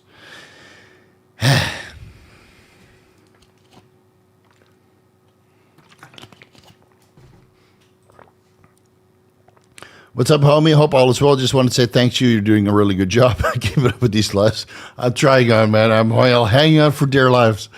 What I've learned from you over the years, also very excited to see you in Ohio. Yeah, you'll be there also, right? We'll see you there. Yeah, it's going to be a fun day at the expo. Fun 3 days at the expo. I think a lot of people are going, so I'm really excited. And sorry that I missed the Mr. Olympia, but hey, daddy duty comes first, bro. Strong Cashel, optimal estradiol levels for libido gains, about 40 to 50 picograms per milliliter, assuming that your testosterone levels are high. Why is everybody double posting? What the fuck? Is that the system, or are you guys just fucking impatient? If you guys are getting impatient, you can't wait 5, 10, 20 minutes to get your answers, then I'm fucking done with you guys because you're acting like children. Right? You posted this here. Fuck, man. If it's a system, I'm sorry. But if you guys are double posting, here. Same question. What the fuck is wrong with you guys? Here. And then again. Here. All right? I'm not short on money, guys. So if you want to get under my skin by double posting, I'll block you and you're banned for life.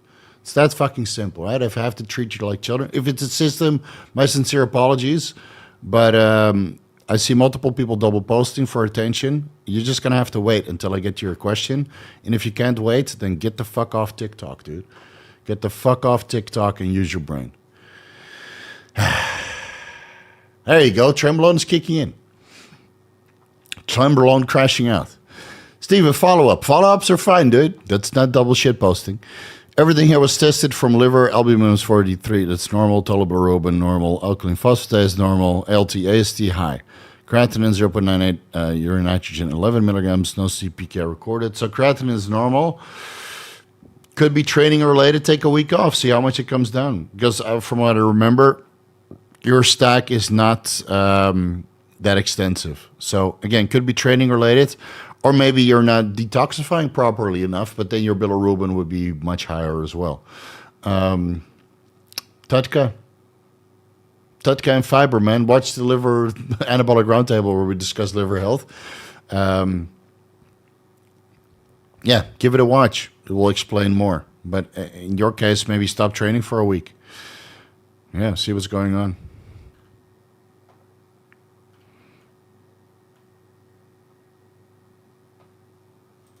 Must be the system. Yeah, okay, maybe. Yeah, I don't know. But it's like 5 or 6 minutes apart.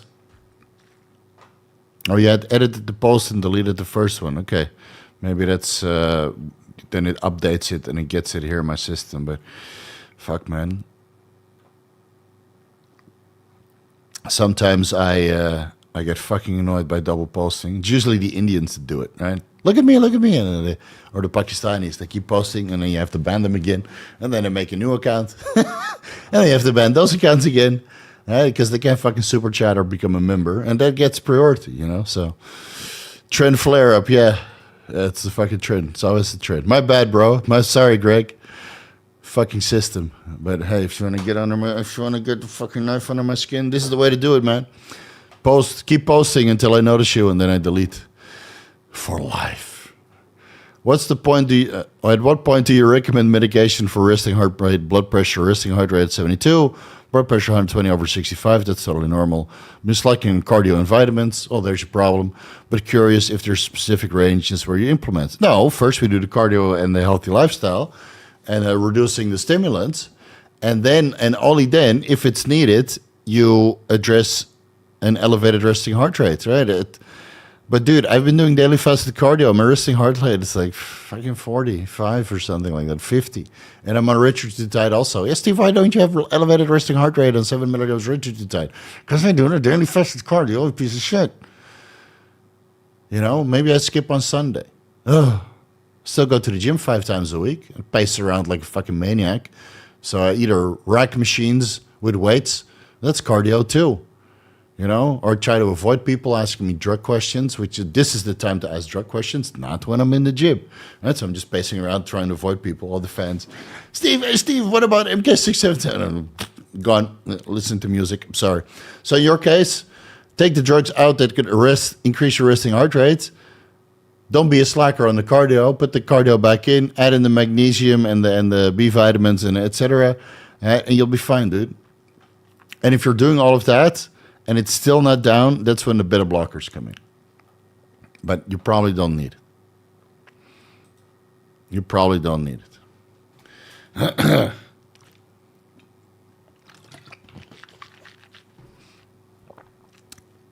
Does total test and estradiol scale linearly, more or less? Yeah, that's from what I've seen.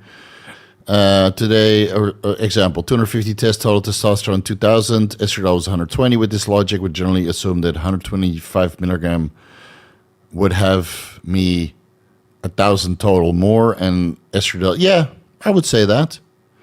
Yeah, I would say that. Of course, at one point you get diminishing returns. So let's say you go to 1,000 milligrams a test, and then there's only so much aromatase inhibitors being able to convert testosterone into estradiol. Unless you get aromatase enzyme upregulation, which is what telmisartan does in some individuals. And I think a couple other drugs like metformin and Cialis cause aromatase enzyme downregulation. So in that sense, it might keep your serum estradiol under control a little bit better if you favor the metformin and Cialis over telmisartan. But then again, metformin, slows your digestion, so now you're bloated, and lowers your IGF-1, so now you don't recover as well, right? So, and Cialis can cause you acid reflux, heartburn, stomach acidity problems. So right, there's always a trade-off. There's no free rides. But in this sense, yeah, usually for every 250 milligrams, most people would need approximately 25 milligrams of Aromasin, give or take. And I think if you take 25 milligrams of Aromasin on this stack with 2,000 total testosterone, your estradiol will be about 50. It'll drop a little bit more than half. And then if you add in 125 milligrams, you need 37.5 milligrams of Aromasin to keep it under control for an estradiol of 50, maybe 40. And again, these hormone levels fluctuate. Your total testosterone will go up and down a little bit with a range of maybe 10% 20% from the top to bottom, basically. And same with estradiol, depending on the time of day and in relation to your injections and how much, aromatase enzyme activity you get or how much you're hydrated. So there will be a bit of a fluctuation, And then even between labs, you could draw one lab, you take the car to another lab 30 minutes away, and your estradiol might be 10% lower or higher. So it's just an indication, bro. Man, so many TRT questions. Where are the bodybuilders? Where are the drug abusers? Give me some problems to fix. Steve, I'm on 175 milligrams TRT per week. I use growth hormone, low TSH 0.73, and free T4 8.2. So it's on the low side. Free T3 3.1. Supplementing with T3 needed. No, because your TSH levels are on the low side. So if you were thyroid deficient, your TSH would be on the high side. It could be that it's a moment in time. Or you're simply not getting enough iodine and selenium, but then you see your TSH a little bit on the high side as well. I would need to know more, dude. I would need to see a lot more blood work. You could try 50 micrograms to 100 micrograms T4 or desiccated thyroid. Obviously, that will increase your T3 and T4 levels, regardless of growth hormone promoting thyroid conversion. Maybe you're just in a caloric restrictive state, and that's why your TSH is so low.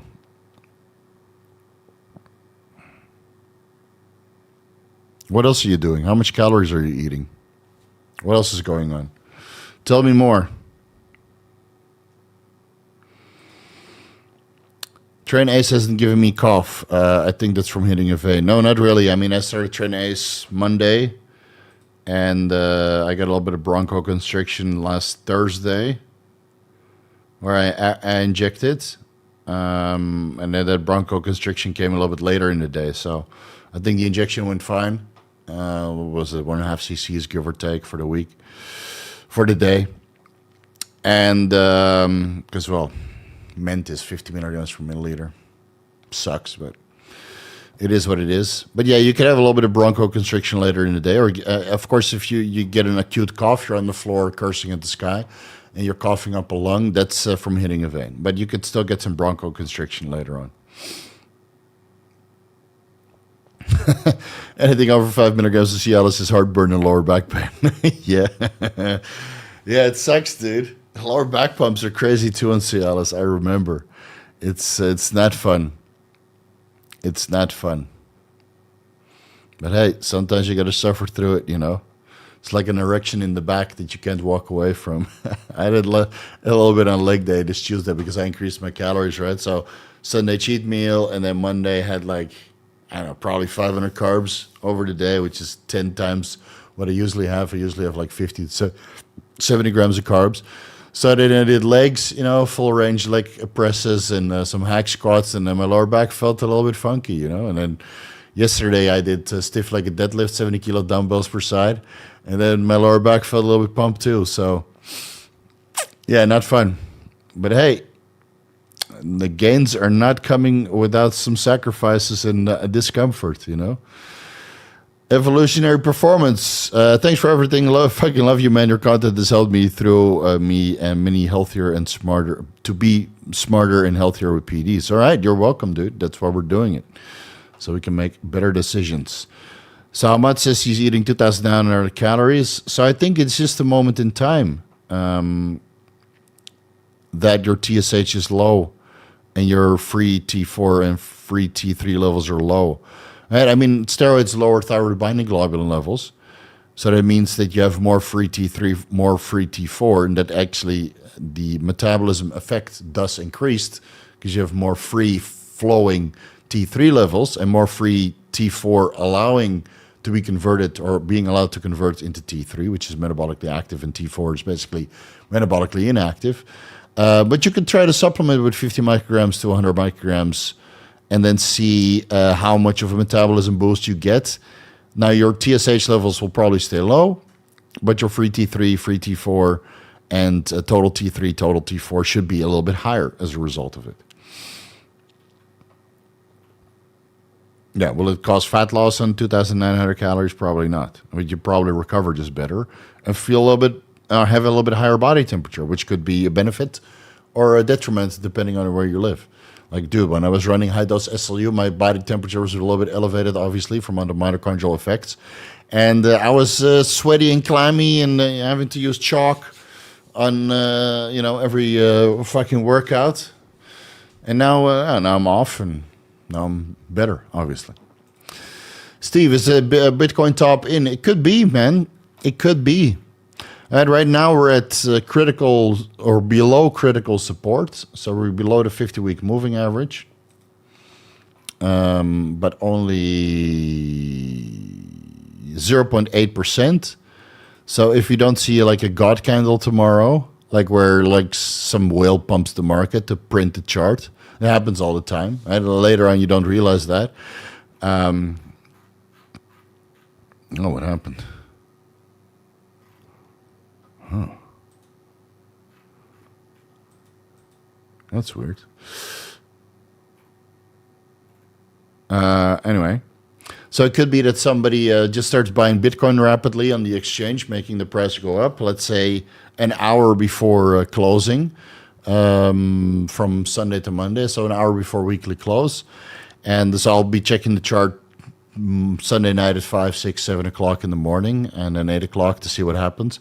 But if it closes below the 50-week moving average, based on all my risk analysis and trading experience, I would have to liquidate and then assess from there. And if it starts pumping on Monday, so be it. I'll take the loss.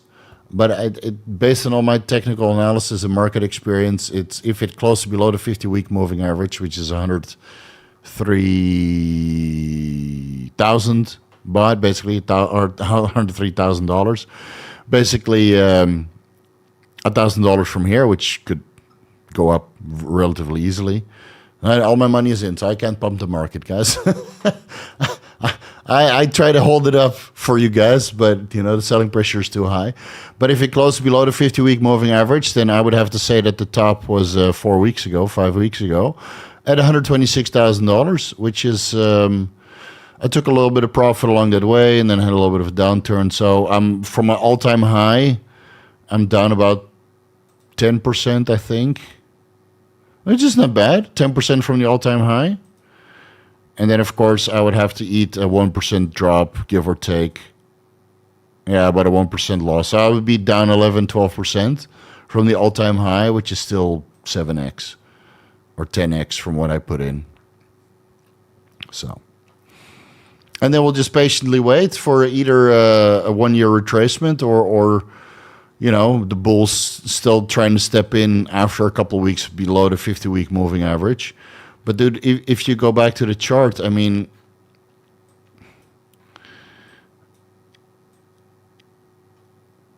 if you go back to 2018, the 50-week moving average held it up after the peak was in for 3 weeks around March, April, and then it came up a little bit.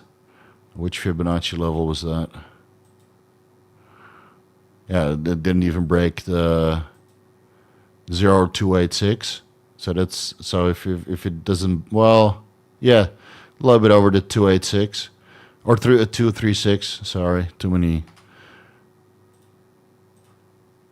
And then it just slowly started selling off, and it's the same in 2021, right? We came down to the 50-week moving average. We hovered around there for 1, 2, 3, 4, 5, 6, 7, 8, 9. Then we broke through it, but didn't close below it.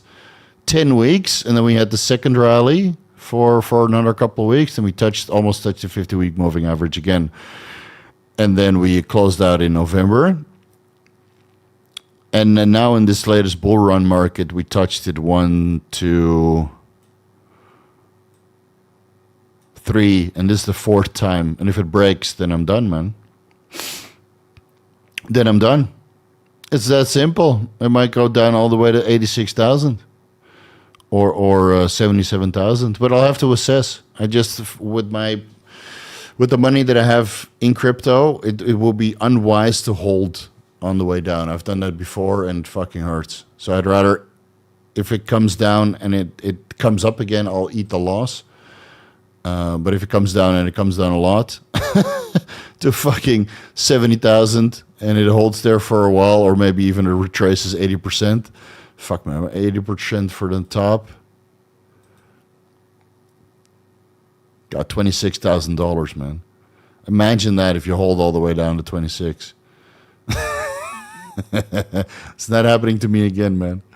No fucking way. So let's see what happens this Sunday. Hey Steve, 43 years old, running 300 milligrams testosterone anthate a week. 300 minutes. Are we still live? I think I get a little bit weird feeling right now. If you're on YouTube. Yeah, we're still live. Okay. All right. 43 years old, running 300 milligrams testosterone anthate a week, 300 milligrams masteron propionate a week, 200 milligrams MPP, added in 25 milligrams MK677 and 50 milligrams Anadrol. Didn't we answer this question also? I think there's something wrong with my chat. I'm going to go to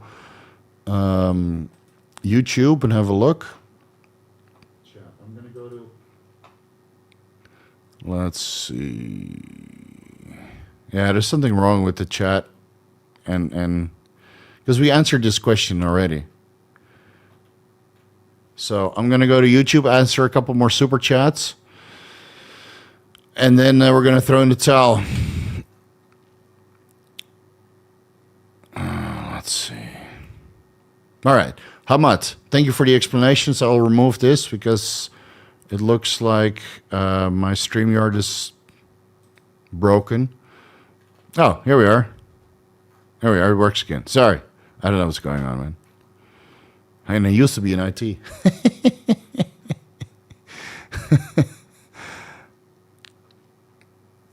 All right, so we have this Dr. Steve. No, I'm not a doctor, guys, and I don't pretend to be. Everything I researched was through self-experimentation and whatever I found online and from my coaching years, but I'm not a doctor. Got to boom those numbers up. Yeah, he's talking about the likes on this live stream. It's only 120, but there's 240 people watching, so rookie numbers. If 10 milligrams tadalafil isn't dampening blood pressure, could that be an indicative of excessive hematocrit and the necessity for blood donation? No. That would be clear on your blood work. And if you go unhydrated, it's very unlikely. It could be that tadalafil is just not a good blood pressure medication for you. You need something like lisinopril or telmisartan or something else. You know? Do you see a 2026 shortage for Primo? Also, are any links to your website still preferred? Yeah, all the links on my website are up to date. So whatever's on my website is still Vigorous Steve approved. If it's no longer Vigorous Steve approved, then I remove it. So I indexed some UGLs like Belligus, for example, but they didn't index the UGLs on some of the other websites because I don't know the quality of their UGLs. So if it's indexed on my website, I believe in it. And if it's not indexed, it might mean that there's some products being sold on some of the affiliates or sponsors that I haven't tried or don't believe in, which I mentioned at the top of the article. The shortage of Primo will last until Primo comes back. And I have no say over that. So I stocked up. I have some Primo here. I haven't touched it yet because I'm getting good results on this 19-orthotestosterone derivative cycle that I'm on of nandrolone, trestalone, Trembolone, and soon YK11, which is similar structurally to a 19-orthotestosterone derivative. And you know, that's what I'm going to do. So when Primo comes back, you'll see it back in stock on reputable websites. And you're just going to have to patiently wait or look for sources that still have Primo that you third-party check with Januszek, for example.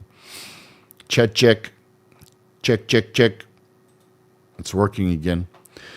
Is it worth waiting 3 months for replenishing sperm count to conceive if I did some binge drinking 2 weeks ago? Yes, because the negative effects, the oxidative stress on the semen at that time of drinking, that semen has already been ejaculated. I rarely drink and utilize your fertility stack for injectable glutathione. Thanks so much. Yeah, so let's say you did a fertility check protocol. The damage occurs mostly in the seminal vesicles, not in the testicles. Testicles are quite resilient. They have a protective barrier. The aromatase inhibitors, difficult to get in. Testosterone, difficult to get in, even though it can go in. But antioxidant or oxidative stress is very difficult to get into the protective barrier of the testicles, but it's less difficult to get into the seminal vesicles where the sperm is stored and you know the semen fluid is produced. So that's where most of the oxidative stress occurs.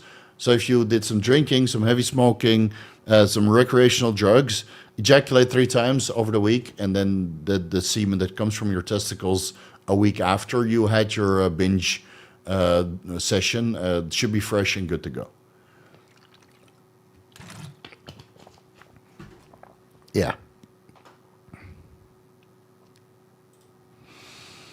Hey Steve, last follow-up. Just thought I've been taking Dark Lab Crack OG pre-workout 2 to 3 times a week since August. This could slowly destroy my liver as well. Yeah, that could be a reason why your liver enzymes are so high.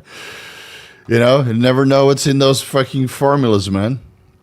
I stopped using pre-workout altogether. The oral version, I just take injectable. Yeah, Soma Chems and Modern Aminos got some crazy formulas. And you're injecting your chest and it's like swollen, fucking boobas. Good stuff.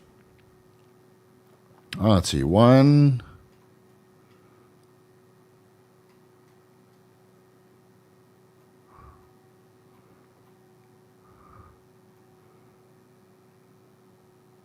2. 3.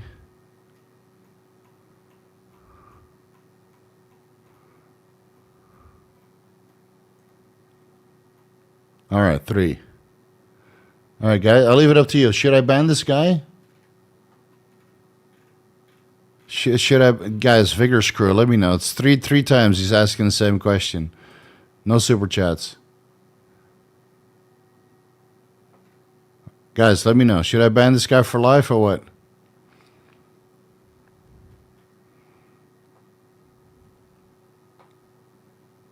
I'll give you guys five seconds to make a decision. Ryan says yes. 2, ban. The boot, 3. Ryan, you say it twice. Doesn't count. That's 2. Let's put to a fucking vote. Ban him, 3. Hell out of here, 4. Chat's been weird. Yeah, I'm agreeing. That's why I'm asking you guys. Yes, it's like 5-1, dude. Banned, especially since it was after the no more. What? Yeah, sorry, dude. You're out. Goodbye. I put you in timeout.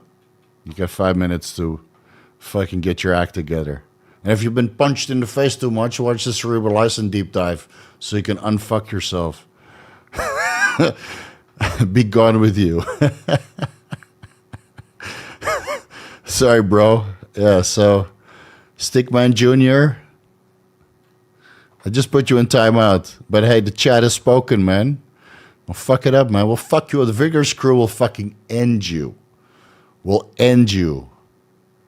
I do MMA. Well, not if 20 of us go to town on you, bro. Hey, Steve. Gained 1.2 kilograms of lean body mass last year. Proven with an MRI. Thoughts on legit Anavar only run. Keeping free tea.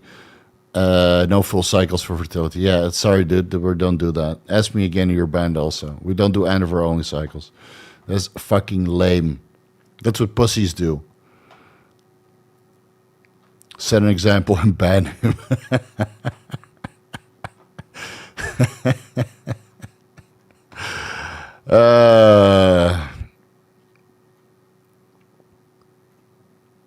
Yeah, man. You gotta send a message, dude. Otherwise, people keep doing it. Gotta get your foot down. Bitcoin does what Bitcoin wants. It can print below the moving average and still keep pumping. Okay, show me on the chart where it's closed below the 50-week moving average and then keep pumping. Closed. Right? Not a week. Closed. Show me on the chart. Give me a date.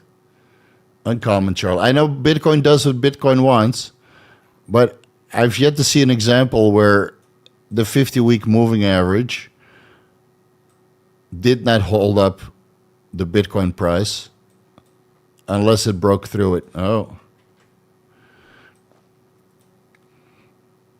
In November, end of November 2021, it wicked below it, closed above it. Then the week after, week below it, closed above it. Okay, then the third week, it closed below it, and then next week it pumped to the 20-week moving average, and then it started crashing.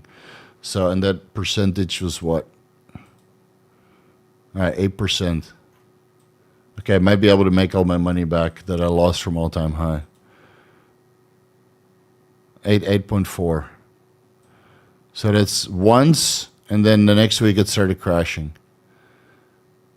And then we had a scam week, which if you understand Fibonacci levels, then you know exactly why it got stopped out.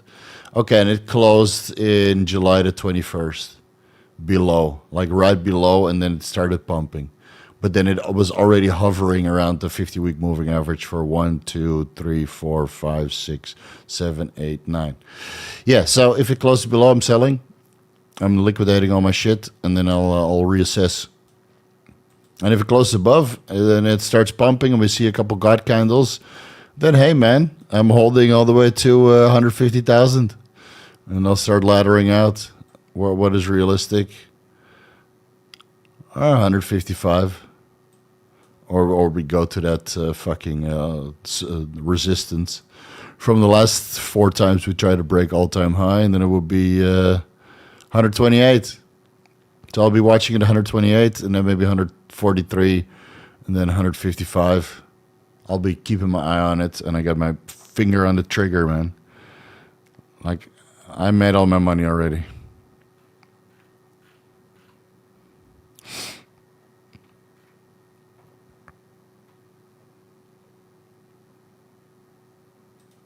Thoughts on a good old bro split versus more frequency. Both. I did both, and both work. It's very, very, very simple. Do what you enjoy, man. Do what you enjoy. Right now I'm doing a bro split, less volume. So I do a push, legs, pull. All right, so pull is getting basically a bro split 1 time a week. But look, my fucking back is insane. Right, I need a little bit more shoulders, a little bit more chest. So this works for me. Before I used to do a typical bro split, chest day, a quad focused leg day, and then a day off, and then arms and shoulders, and then a hamstring focused leg day, and then back. Worked for me, back and traps, huge traps. So you just got to figure out what works. And don't fall too much in the minutiae of science, because most of the science-based lifters have shit physiques.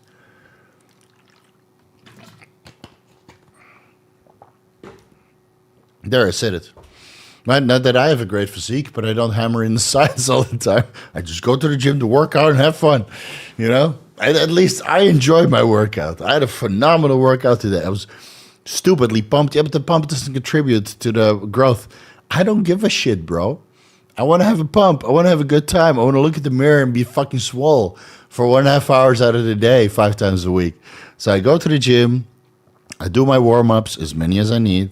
Then I do my 1 working set on this exercise. Then I go to the next exercise. I do my 1 working set. Sometimes I put in a little bit too much weight. I get 5 reps. And sometimes I put a little bit too less weight. I get 8 reps. But it's like between 5 to 8 reps or 6 to 9 reps. It's usually my sweet spot. You know, maybe do a couple partials at the end. Lengthen partials, he's evidence-based. Shut the fuck up. And so I do 6 exercises for back, and then 2 or 3 for rear delts. And then I did 4 for biceps. And I think that was it. Yeah, so that's it's 12 sets, 12 working sets. Yeah, and then I had a shake and went to my meeting, and then I had a cigar, and then we went to the steak restaurant, and then by the end of it we spent like fucking $500 or something.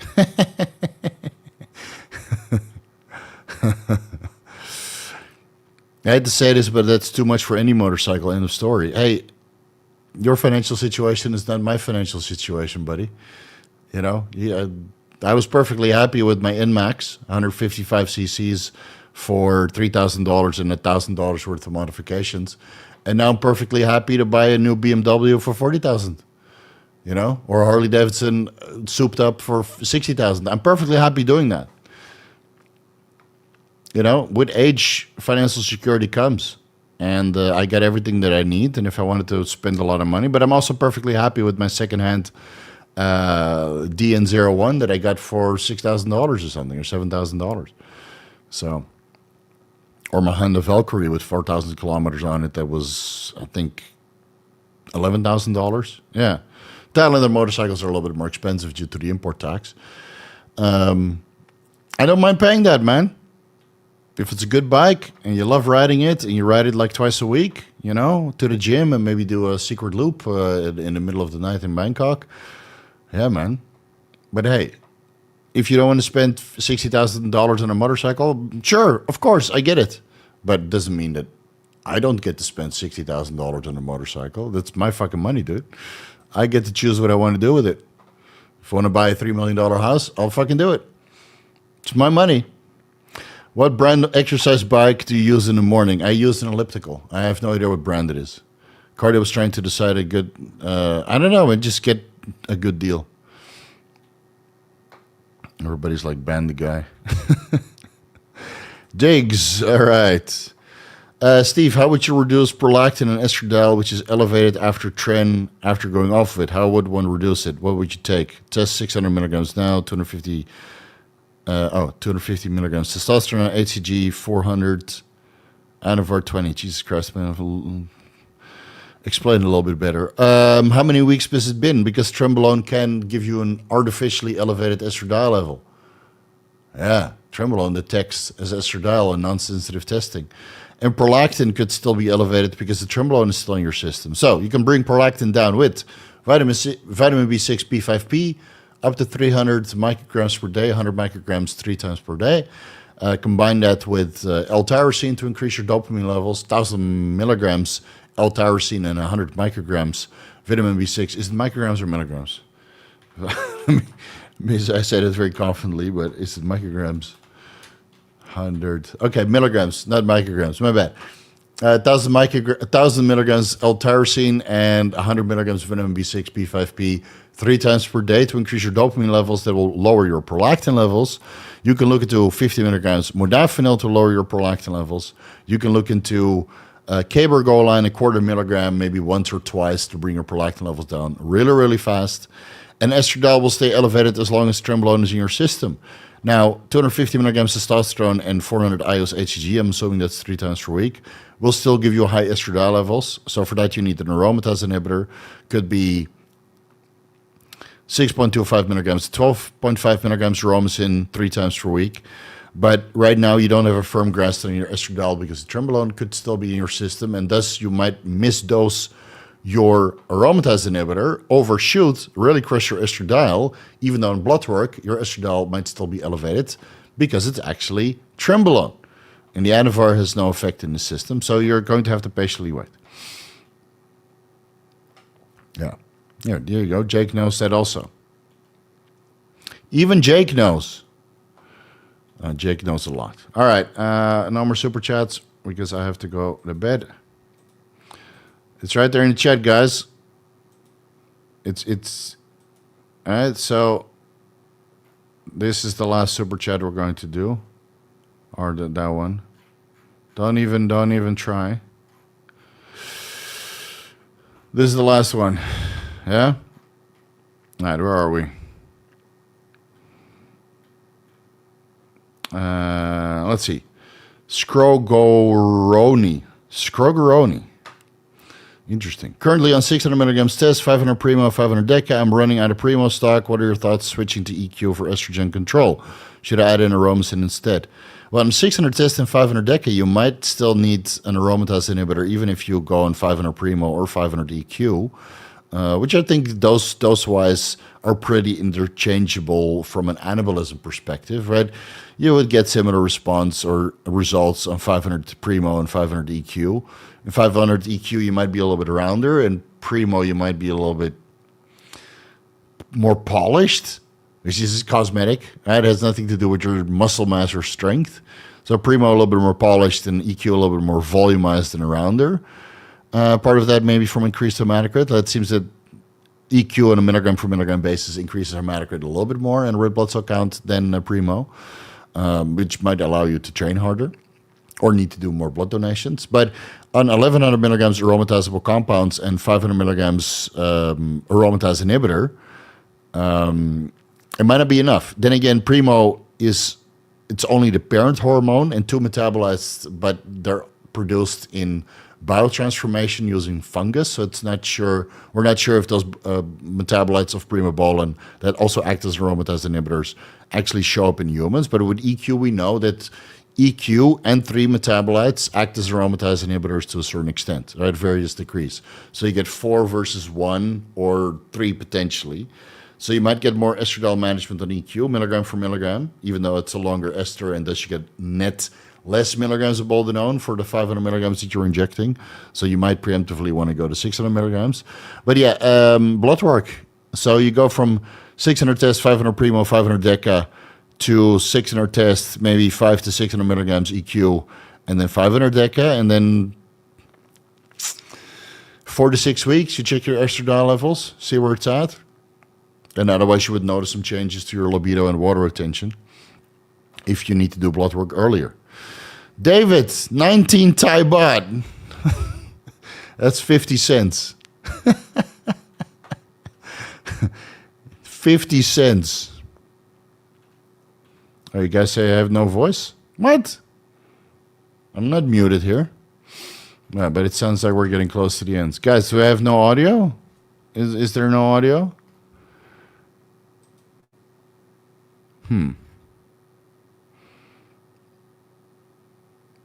No sound at all.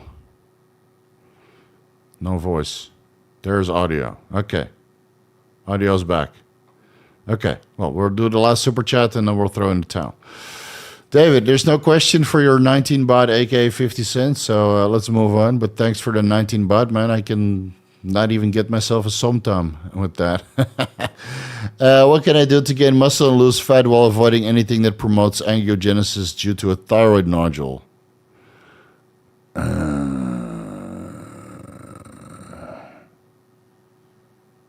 TRT and a good diet and retatrutide, obviously, to control your appetite. I don't think that testosterone and retatrutide or tirzepatide are particularly potent in angiogenesis, but training increases vascular endothelial growth factor, which results in angiogenesis. So keep track of your thyroid nodules, man. I have one thyroid nodule. I do my ultrasound every year. Every year it's the same. I have a hemangioma in my liver. It's hereditary. This thyroid nodule also. It's the same every year. So I'm not worried. And I took a boatload of drugs and growth hormone and stuff. So you'll be fine. All right, guys, I got to throw in a towel because I got to wake up a little bit earlier tomorrow. So check out all the links that is posted down below. All right, well, what do we have? The Anabolic Roundtable will be live on Monday.